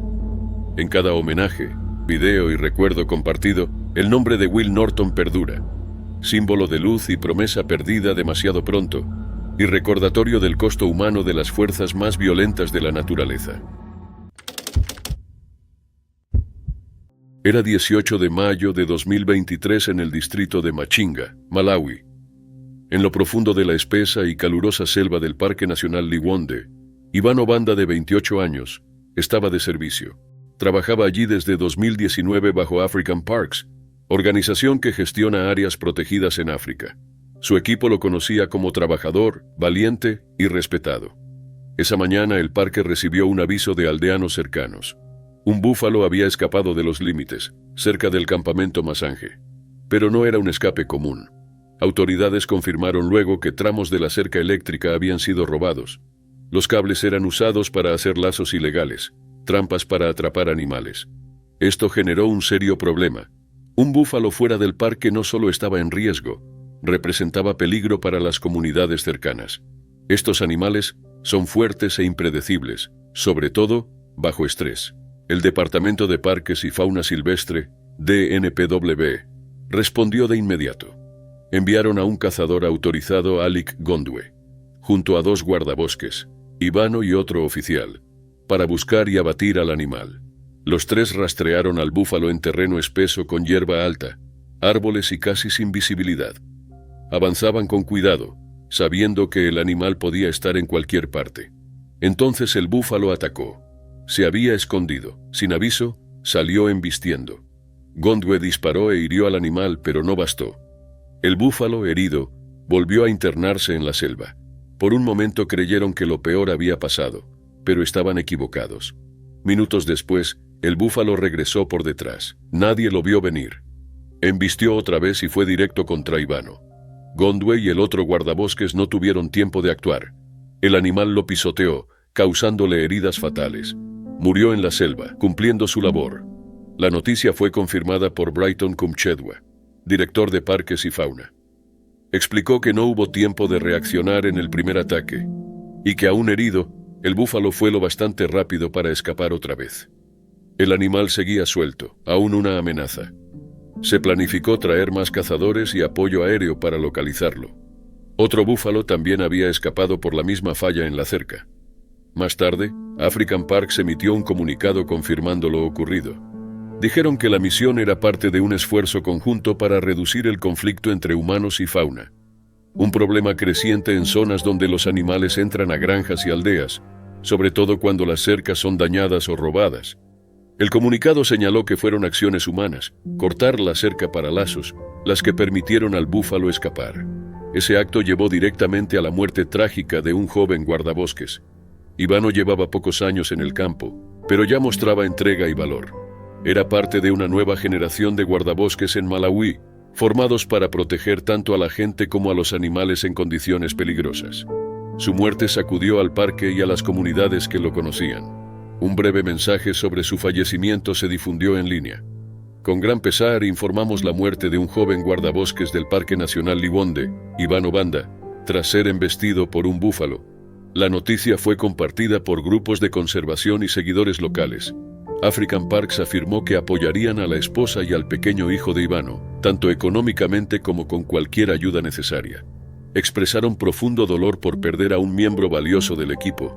Hasta los últimos reportes, el búfalo no había sido localizado. Guardabosques seguían buscándolo con helicópteros y patrullas, pero el animal se había internado más en lo salvaje. Iván Obanda tenía solo 28 años, un joven padre, un hombre con uno de los trabajos más duros del mundo, y al final entregó su vida haciendo lo que pocos ven: enfrentar el peligro en el corazón de la naturaleza. Era el 5 de julio de 2008 en Bishopstoke, Hampshire, un tranquilo pueblo en Islay, Inglaterra. Ese día ocurrió algo que sería recordado como uno de los casos más perturbadores y cuidadosamente planeados que la policía local había visto. David Fial, de 50 años, vivía solo en un departamento de planta baja en Bodmin Road. Su edificio, construido en los 60, había albergado muchos inquilinos. Pero ese verano, todos los demás se habían ido. Las ventanas estaban tapiadas, los pasillos en silencio. David era el último. Era considerado vulnerable. Tenía un largo historial de problemas de salud, incluida enfermedad mental, epilepsia y movilidad limitada. Mientras los demás se mudaban, él se negaba a irse. Se había quejado seguido del mal estado del edificio, pero no quería marcharse. En 2 años rechazó 11 ofertas de nuevas viviendas, incluso algunas elegidas para sus necesidades. La asociación a cargo, Atlantic Housing LT, parte de First Wessex Housing Group, había intentado moverlo sin conflictos. Su plan era demoler y reconstruir. El proyecto, valuado en 7.8 millones de libras, incluía 54 pisos y 24 casas. La mayoría apoyaba la idea. Algunos hasta vendieron sus unidades para ayudar. Al inicio, David parecía dispuesto a mudarse, pero con el tiempo cambió por completo. Resistió cada intento. Finalmente, la asociación fue a la corte. En junio de 2008, recibieron una orden legal para recuperar el piso. 2 semanas después, el 5 de julio, sus padres John y Jim Fial fueron a su visita semanal. Nadie respondió. Llamaron a su teléfono, sin respuesta. Preocupados, llamaron a la policía. Oficiales y paramédicos llegaron poco después. La policía pidió a los padres esperar afuera. Al entrar al piso, hallaron algo impactante. El sargento Mark Carter fue de los primeros. El cuerpo de David estaba bajo una mesa de billar en la sala. Había sangre en paredes, suelo y muebles. De inmediato quedó claro que las heridas fueron hechas con una herramienta eléctrica. Una motosierra Black & Decker aún estaba allí. Los investigadores vieron que no era un acto repentino, había sido planeado. Una pesquisa luego confirmó que David la usó de un modo que dejaba clara su intención. Había bebido poco alcohol, pero no tenía drogas en el cuerpo. El forense Simon Burge, que dirigió la investigación en Winchester, dijo que era el caso más inusual en 15 años. Creía que David quería llamar la atención sobre lo que consideraba un trato injusto. Según Burge, buscaba hacer una declaración pública. Atlantic Housing había hecho todo lo posible por apoyarlo. Ofrecieron ayuda de mudanza, embalaje y asistencia personalizada. Peter Walters, jefe de First Wessex, dijo que retrasaron la acción legal lo máximo. Otros lo confirmaron. La concejala Ann Winstanley dijo que los intentos de acuerdo siguieron hasta el final. Ron Turtle, de la Asociación de Residentes, afirmó que le ofrecieron varias casas similares, todas rechazadas. Para julio el edificio ya era inseguro, estaba casi vacío y atraía vandalismo. David estaba solo en un lugar abandonado, pero eligió quedarse. La causa de muerte fue una herida en el cuello provocada por la motosierra. Informes sugirieron que creía estar defendiendo lo que consideraba justo. Su padre dijo a la policía que su muerte fue totalmente inesperada. Al final la corte no halló fallas en Atlantic Housing. Habían mostrado paciencia y apoyo en todo momento. La pesquisa dictaminó la muerte como autoinfligida, pero los detalles impactaron a todos. La muerte de David Fial sigue siendo una de las respuestas más extremas y preparadas a un desalojo en el Reino Unido. Dejó dolor, confusión y una lista de preguntas que quizás nunca se respondan. Keith Sapsford tenía apenas 14 años cuando tomó una decisión que terminaría en tragedia.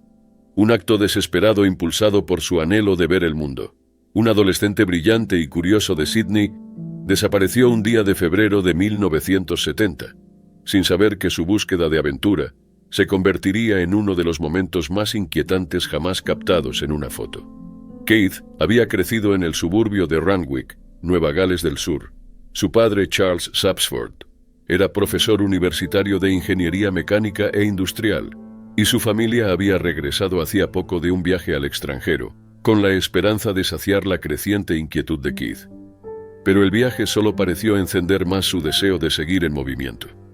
Descrito por su padre como alguien con una necesidad de no parar, Keith solía sentirse atrapado por la vida común y luchaba por adaptarse tras sus viajes. Sus padres, preocupados por su conducta y sus repetidos intentos de escapar, lo inscribieron en Boys Town, una institución católica en el sur de Sydney para jóvenes con problemas. Pero pese a sus esperanzas, Keith huyó del lugar apenas 2 semanas después. Se dirigió al aeropuerto de Sydney, atraído por la posibilidad de escapar otra vez, esta vez hacia lo desconocido. El 22 de febrero de 1970, Keith llegó a la pista, pasando desapercibido gracias a la débil seguridad de la época. Encontró un Douglas DC-8 con destino a Tokio y se introdujo en el compartimento del tren de aterrizaje, un espacio reducido y sin presión reservado para la maquinaria. Vestido solo con una camisa de manga corta y pantalones cortos, Keith esperó durante horas en el frío y estrecho lugar. Probablemente no sabía los riesgos reales: frío extremo, falta de oxígeno o los propios mecanismos del compartimento. Cuando el avión comenzó a ascender, alcanzó unos 200 pies de altura, y las compuertas se abrieron para retraer el tren de aterrizaje. En ese instante, Keith perdió el agarre. Cayó de cabeza hacia el suelo, agitando los brazos. Su muerte fue instantánea. En un giro macabro del destino, un fotógrafo aficionado llamado John Gilpin, que probaba una cámara nueva, captó sin querer la caída del chico. Una semana después, al revelar la película, descubrió lo que había fotografiado. Las autoridades hallaron huellas de manos, pies y restos de la ropa de Keith dentro del compartimento. Los expertos concluyeron luego que, aun si no hubiese caído, probablemente habría muerto en pleno vuelo por hipoxia o hipotermia, dadas las condiciones dentro del espacio a gran altitud. El padre de Keith reveló después que le había advertido de los peligros de esconderse en un avión, recordándole un caso similar de un chico español que había muerto en un tren de aterrizaje meses antes. Pese a ello, el deseo de Keith por ver el mundo lo llevó a arriesgarse. La fotografía de su caída permanece como una imagen estremecedora, símbolo del trágico costo de un sueño perseguido sin medir los peligros. Keith Sapsford murió el 22 de febrero de 1970, apenas instantes después del despegue. Su historia perdura no solo como advertencia, sino también como un desgarrador recordatorio de cómo la maravilla juvenil, mezclada con la desesperación, puede conducir a consecuencias irreversibles. Era febrero de 2004 en Murrow, un tranquilo pueblo de Cambridgeshire, Inglaterra. Ronald McCluggage, un padre de 2 hijos de 51 años y ex mecánico de motos, se había separado recientemente de su pareja. Vivía solo en un pequeño bungalow y tenía problemas de salud, incluyendo asma y una afección hepática. Se sabía que estaba débil de salud, pero nada podía preparar a nadie para lo que estaba por ocurrir. Solo unas semanas después de la ruptura, Ronald fue a recoger las pertenencias de su exnovia de un armario empotrado del dormitorio. Era una tarea rutinaria, pero algo salió terriblemente mal. Mientras estaba dentro del armario, un gran ropero se volcó y cayó de manera incorrecta, presionando con fuerza la puerta. El ropero era pesado y estaba sobre suelo de concreto nivelado, lo que hacía imposible abrir la puerta desde dentro. Ronald quedó atrapado. Al principio se pensó que intentó mantener la calma. Probablemente trató de empujar la puerta, pero no se movió. Con el paso del tiempo y sin que nadie apareciera, se dio cuenta de que estaba completamente atrapado. Sin teléfono, sin comida y sin salida, comenzó a buscar algo que pudiera ayudar. Dentro del armario había una tubería de cobre. En su desesperación la rompió, quizás esperando usarla para abrir la puerta. Pero el agua comenzó a inundar el espacio, y no paró. Ahora no solo estaba atrapado en un espacio pequeño y oscuro, sino también empapado y con frío. El agua no tenía dónde drenar. Aún así intentó usar la tubería para golpear la puerta y liberarse, pero fracasó. Con el paso de las horas y los días, Ronald se debilitó. El agua helada empeoraba la situación. Su asma y su mala salud dificultaban su lucha. Al final permaneció dentro del armario casi una semana, solo, mojado, helado e incapaz de escapar. Su hogar era silencioso y aislado. Nadie escuchó sus gritos de ayuda. Nadie se dio cuenta de que faltaba.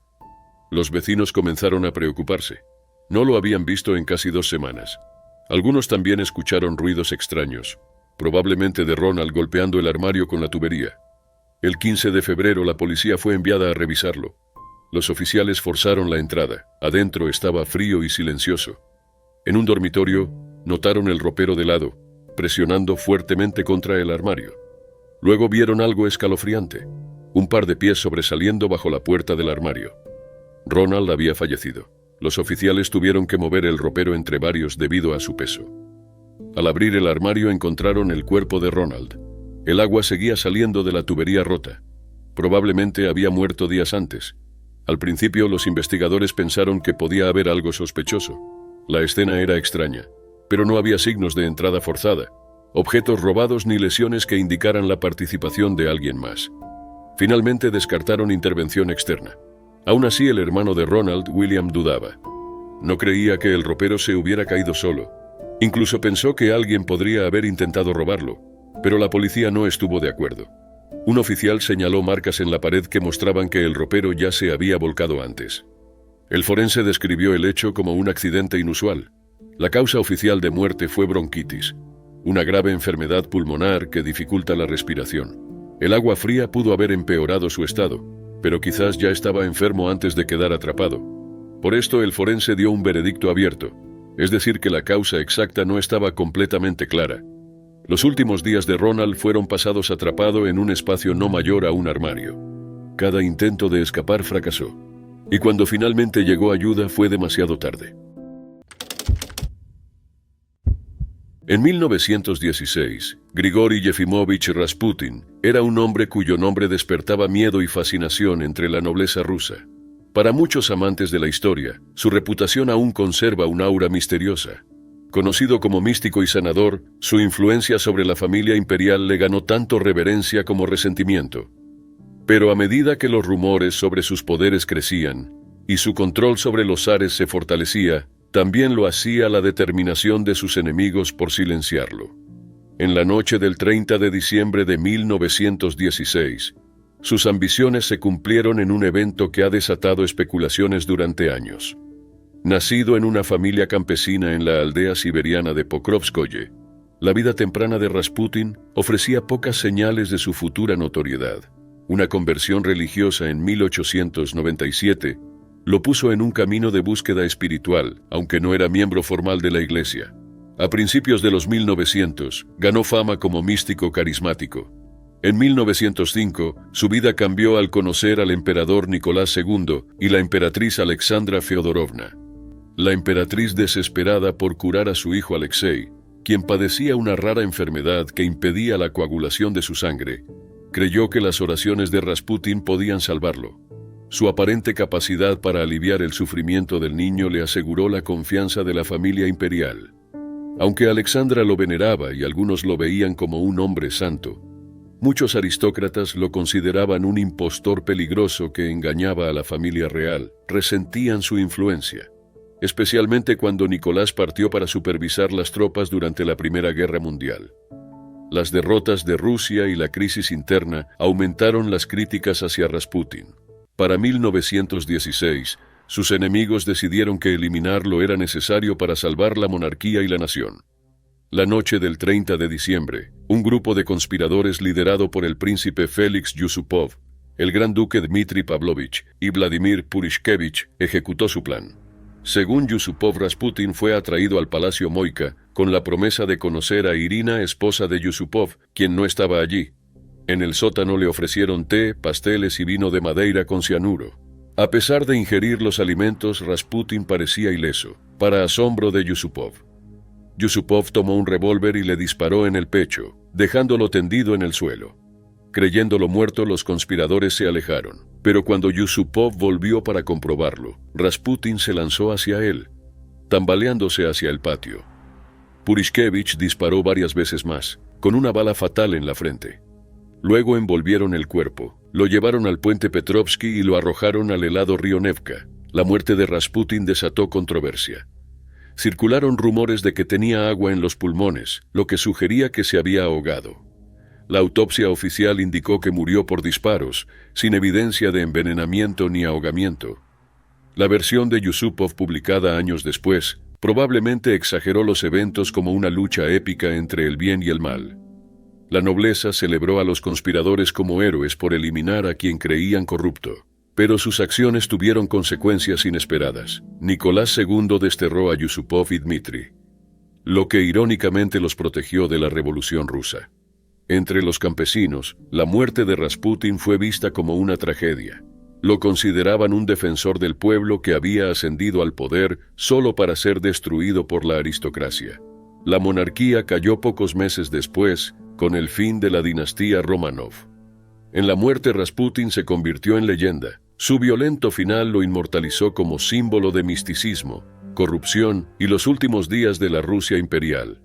Hasta hoy, las circunstancias de su muerte siguen envueltas en mitos, una escalofriante leyenda que perdura. Era el 24 de noviembre de 2009 cuando John Edward Jones, estudiante de medicina de 26 años, emprendió su última expedición en Nutty Putty Cave, Utah. John, su hermano Josh y un grupo de familiares y amigos planearon la excursión para conectarse antes de Acción de Gracias. Para John, un espeleólogo experimentado, parecía una actividad segura, pero esa noche se convertiría en una tragedia que marcó a la comunidad espeleológica. Ubicada al suroeste del lago Utah, Nutty Putty Cave era un destino popular por sus pasajes estrechos y paredes de arcilla. Algunas secciones medían solo 10 pulgadas de ancho. Atraía a aventureros que buscaban desafíos. Aproximadamente una hora después de entrar, John, Josh y dos más se separaron para explorar el Birth Canal, una sección famosa por su estrechez. John entró en otro pasaje creyendo que era el correcto. Se deslizó en una grieta de 10 pulgadas de ancho por 18 de alto, que terminaba en un callejón sin salida. Quedó atrapado cabeza abajo con los brazos bajo el pecho. A las 8 de la tarde, John se dio cuenta de que no podía moverse. Estaba atrapado en un ángulo descendente, con los brazos inmovilizados debajo de su pecho. Su posición dificultaba que su corazón bombeara sangre de manera efectiva, lo que ponía una inmensa presión sobre su cuerpo. Josh fue el primero en encontrarlo e intentó liberarlo, pero el estrecho pasaje lo hacía imposible. John pensó en su esposa e hijos, suplicando en silencio por ellos. Josh corrió de vuelta a la entrada de la cueva para buscar ayuda. La primera rescatista en llegar, Susie Motola, alcanzó a John horas después. John logró reconocer débilmente su llegada, con una expresión y tono que reflejaban su creciente desesperación mientras seguía atrapado. A lo largo de la noche, más de 100 rescatistas llegaron para intentar una compleja y peligrosa operación de extracción. El plan consistía en usar un sistema de cuerdas y poleas para sacar a John, pero las angostas curvas y giros de la cueva hacían casi imposible instalar el equipo. Después de horas de esfuerzo, finalmente lograron colocar el sistema de poleas. Al comenzar a tirar, uno de los anclajes falló, haciendo que John se deslizara aún más profundo. Ya llevaba más de 24 horas atrapado. Su condición física empeoraba debido a su posición invertida, que restringía su respiración y circulación. En sus últimos momentos, John mostró preocupación por los demás, preguntando si un rescatista herido durante la operación estaba bien. Este acto de desinterés revelaba su carácter, incluso mientras su estado se deterioraba. Después de casi 27 horas atrapado, el cuerpo de John sucumbió a un paro cardíaco el 25 de noviembre de 2009. Su familia expresó gratitud hacia los equipos de rescate por sus incansables esfuerzos. A pesar del trabajo realizado, el cuerpo de John no pudo ser recuperado debido al peligroso diseño de la cueva. En los días siguientes a la tragedia, las autoridades decidieron sellar permanentemente la cueva Nutty Putty. Utilizando explosivos, colapsaron secciones de la cueva, dejando el cuerpo de John dentro como un memorial. El cierre marcó el final de un lugar que alguna vez fue popular, pero sirvió como una medida de precaución para evitar futuras tragedias. La historia de John Edward Jones impactó profundamente a quienes lo conocieron y a la comunidad espeleológica en general. Su muerte mostró los peligros de explorar cuevas, especialmente aquellas con pasadizos estrechos e implacables como Nutty Putty. Aunque la cueva ahora está cerrada, la memoria de lo que le ocurrió a John permanece como un recordatorio de lo rápido que una aventura aparentemente segura puede volverse fatal. Era 8 de enero de 2013 en Bury, Gran Manchester, Inglaterra. Cameron Minshall, de 16 años, acababa de empezar su primer trabajo. Tras terminar la escuela, comenzó una pasantía financiada por el gobierno en Huntley Mount Engineering Limited, una pequeña fábrica metalúrgica. Esto debía ser un paso hacia su sueño de ser ingeniero. Cameron había ido a las escuelas Castlebrook y Radcliffe Riverside. Estaba orgulloso de empezar a trabajar y quería ayudar a su familia. Era el mayor de 4 hermanos, y su hermano menor y sus 2 hermanas lo admiraban. Su madre, Joan Hill, dijo que el empleo lo hacía sentir orgulloso y con esperanza. Pero detrás de la oportunidad había una realidad peligrosa. Huntley Mount Engineering estaba dirigida por Zafar Hussain, de 59 años. Su hijo, Akbar Hussain, de 35, era supervisor. La fábrica no era segura. Las protecciones de las máquinas habían sido retiradas para acelerar la producción. Estas máquinas, usadas para cortar y pulir metal, eran riesgosas incluso con resguardos y mortales sin ellos. No había políticas de seguridad. Los nuevos empleados eran dejados a operar máquinas rápidas con casi nula instrucción. Una agencia ya había vetado a la fábrica por las condiciones inseguras. Pero otra, Lime People Training Solutions, aún enviaba aprendices allí. Recibieron 4.500 libras del gobierno por colocar a Cameron en ese empleo. Cameron empezó a trabajar el 3 de diciembre de 2012. Su entrevista duró apenas minutos. Le dieron un mameluco demasiado grande, fácil de engancharse en las máquinas. También le ordenaron pulir piezas giratorias con tela esmeril, un material áspero para lijar. Esa tarea es sumamente peligrosa, en especial al hacerse a mano en una máquina en marcha. No recibió capacitación adecuada. Como mucho, Akbar Hussain hacía una breve demostración. Después los aprendices aprendían de otros jóvenes. Todo el sistema era descuidado e inseguro. La mañana del 8 de enero, Cameron hacía lo que le indicaron: usar tela esmeril en un torno. Esa máquina gira el metal a gran velocidad, hasta 2.800 revoluciones por minuto. Su manga floja se enganchó y en segundos fue absorbido. Cameron sufrió lesiones graves en la cabeza y el torso. Los equipos de emergencia llegaron cerca de las 10:45. Los bomberos lo liberaron y fue trasladado en helicóptero al hospital Wythenshawe. Pero las heridas eran demasiado severas. Cameron fue declarado muerto a las 12:20. Su madre luego dijo que lo había llevado al trabajo esa mañana, sin saber que sería la última vez que lo vería con vida. Solo supo lo ocurrido cuando 2 policías llegaron a la fábrica más tarde. La investigación reveló una larga lista de fallas. Las máquinas no tenían protecciones. No había formación adecuada. El ambiente era riesgoso y las advertencias se ignoraban. El tribunal afirmó que la muerte de Cameron pudo haberse evitado si la empresa cumplía normas básicas de seguridad. Zafar Hussain fue condenado a 8 meses de prisión y a no ser director de empresa por 10 años. Akbar Hussain recibió una condena suspendida de 4 meses, una multa de 3.000 libras y la orden de pagar 15.000 en costas judiciales. La compañía fue multada con 150.000 libras y debió pagar 15.000 más en costos. Lime People Training Solutions también fue multada con 75.000 libras y debió abonar 25.000 en costas. Durante la sentencia, el juez David Stockdale dijo que la muerte de Cameron fue causada por negligencia grave. También elogió a Joan Hill por hablar con fortaleza y calma en un momento tan doloroso. Ella dijo al tribunal que su familia nunca volvería a estar completa. Cameron Minshall solo intentaba construir un futuro, pero quienes debían protegerlo fallaron en cada nivel, y eso le costó la vida. Tenía solo 16 años. Jill Greninger era una madre, pareja y amiga dedicada que irradiaba alegría y calidez a todos los que conocía. Con 35 años, la mujer de Williamsport, Pensilvania, estaba profundamente arraigada a su familia, disfrutando el tiempo con sus 3 hijos y esperando con ilusión la llegada de su primer nieto. Pero el 22 de abril de 2019, un devastador accidente terminó con su vida demasiado pronto. Ese día, Jill se presentó a trabajar en Economy Locker Storage Company, Incorporated, una planta procesadora de alimentos en Pennsdale, Pensilvania, donde estaba empleada. La instalación, activa desde principios del siglo XX, se especializaba en la venta y procesamiento de carne. Jill estaba sobre una escalera móvil junto a una moledora industrial de carne, una máquina masiva utilizada para procesar grandes cantidades de alimento. El aparato, a unos 6 pies del suelo, requería que los trabajadores se elevaran para realizar sus tareas. A las 11:40 de la mañana ocurrió lo impensado.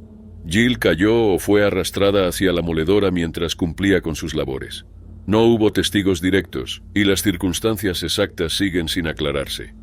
El forense del condado de Lycoming, Charles Kisling Jr., sugirió que quizá estaba alcanzando algo dentro de la máquina cuando se produjo la tragedia. Otro empleado se alarmó al escuchar ruidos extraños y al inspeccionar, descubrió la aterradora escena antes de pedir ayuda. Cuando llegaron los primeros socorristas, Jill ya había fallecido. Bomberos voluntarios desarmaron cuidadosamente la máquina, tardando más de 45 minutos en recuperar sus restos. Fue una tarea agotadora y desgarradora que dejó a todos los presentes visiblemente afectados. Kisling describió el accidente como horrible, destacando lo impactante de la tragedia. Familiares, amigos y colegas quedaron enfrentando una pérdida profunda. Muchos la recordaban como una persona increíble que tocó muchas vidas. Su muerte provocó una investigación de la Administración de Seguridad y Salud Ocupacional, OSHA. La agencia descubrió 11 violaciones graves en la planta, lo que resultó en una multa de $49,062 en octubre de 2019. Entre las faltas se encontraba la ausencia de medidas de seguridad adecuadas para proteger a los trabajadores que manejaban maquinaria pesada. Aunque la empresa no comentó sobre la investigación, los hallazgos resaltaron la vital importancia de la seguridad laboral. La muerte de Jill fue la primera fatalidad registrada en la planta, pero su impacto trascendió el lugar. Sus padres David y Linda Heller, junto con sus 5 hermanos, quedaron sumidos en el duelo. Su pareja Jack y sus hijos Sarah, Dominic y John enfrentaron la inimaginable tarea de seguir adelante sin la mujer que era el centro de sus vidas. Para quienes la amaban, el enfoque permaneció en recordar su espíritu vibrante, su amor incondicional y la felicidad que brindaba a los demás. Su amiga Erin Schreffler destacó con emoción cómo la vida de Jill había tocado a tantas personas, ofreciendo un sentido homenaje en su memoria. Jill Greninger es recordada por su espíritu alegre, su disposición para ayudar y su habilidad para iluminar cualquier lugar. Según su familia, su vida giraba en torno a sus seres queridos, ya fuera alentando a sus hijos en eventos deportivos o disfrutando una tranquila partida de tejo con su pareja Jack Stannard, con quien compartió 11 años. Era 26 de noviembre de 2018 en lo profundo del desierto del Yukon, Canadá.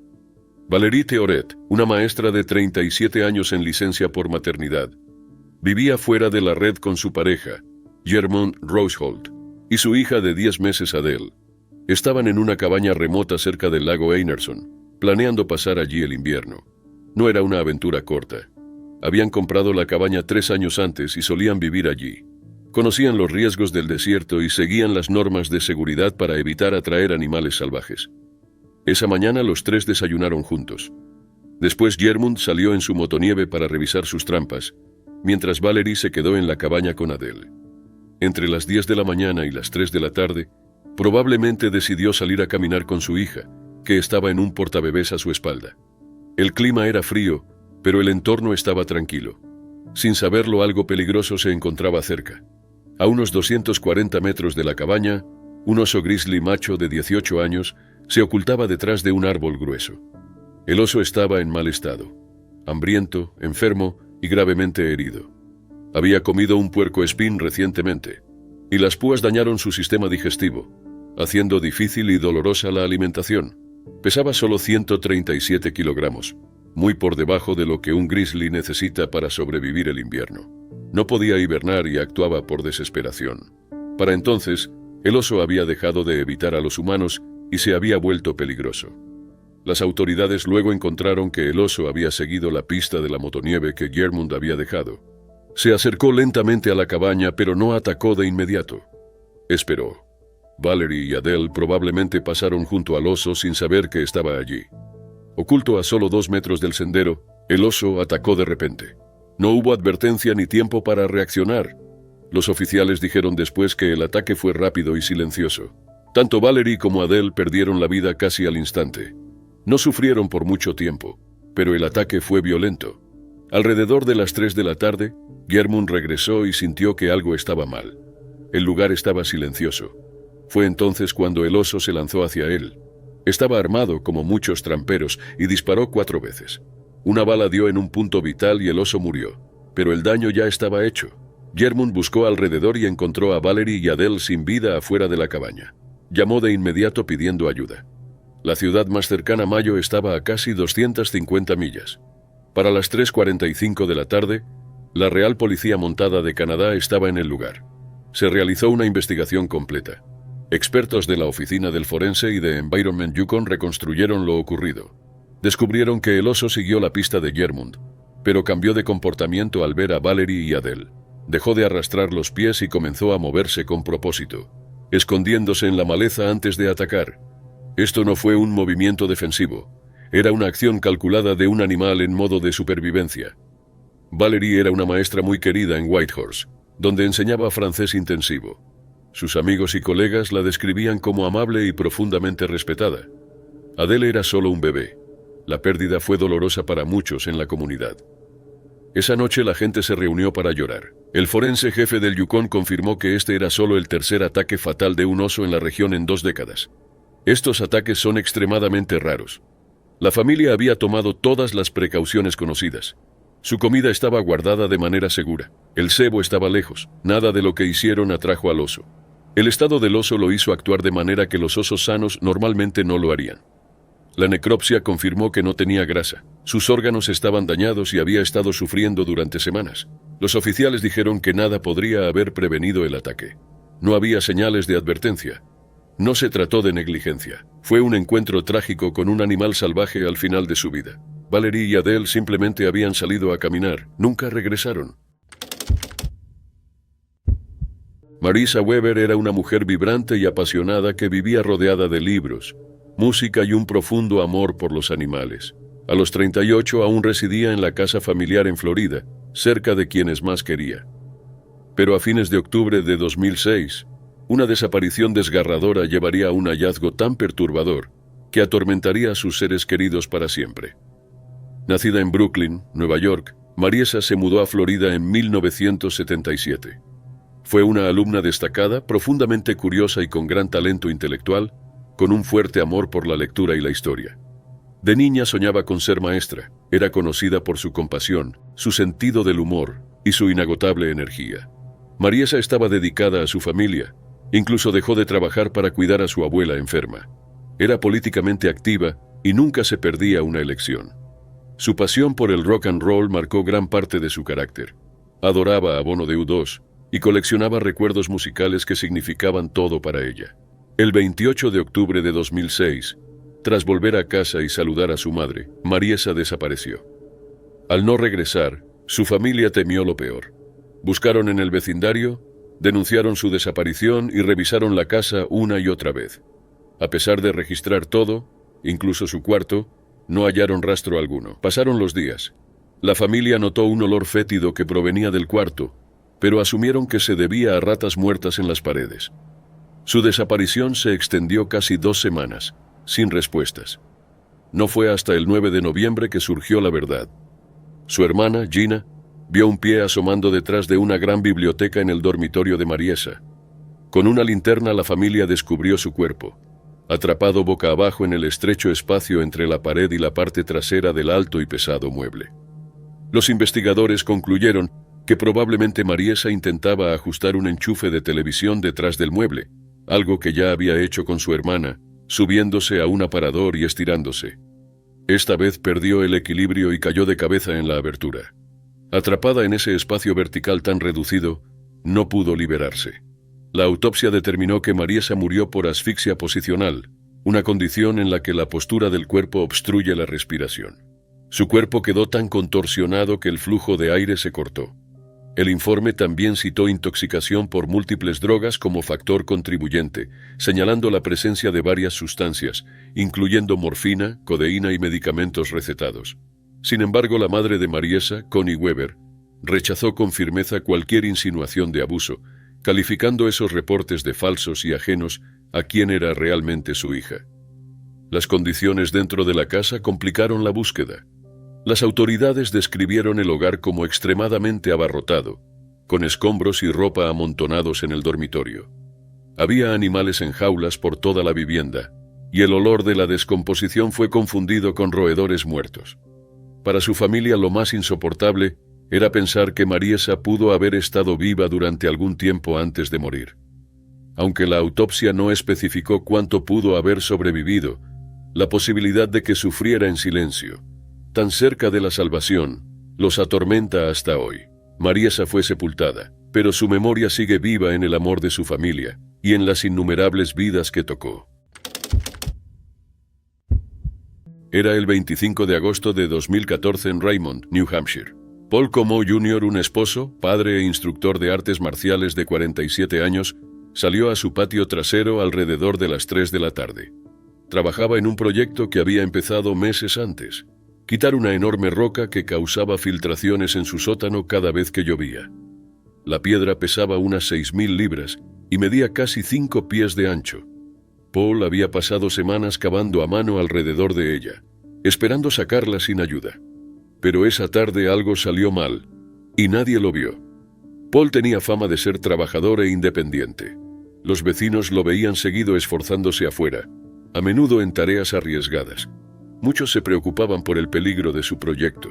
Una vecina, Cara Maurice, luego comentó que cuando algo se veía tan serio, la mayoría pediría ayuda, pero Paul nunca lo hizo. Seguía trabajando solo. Ese día Paul estaba de nuevo en la zanja, usando una pequeña herramienta para cavar en la base de la roca.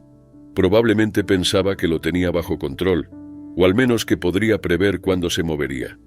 En algún momento de la tarde el suelo cedió. La roca se soltó. Rodó hacia adelante y cayó en la zanja. Paul no tuvo tiempo de apartarse.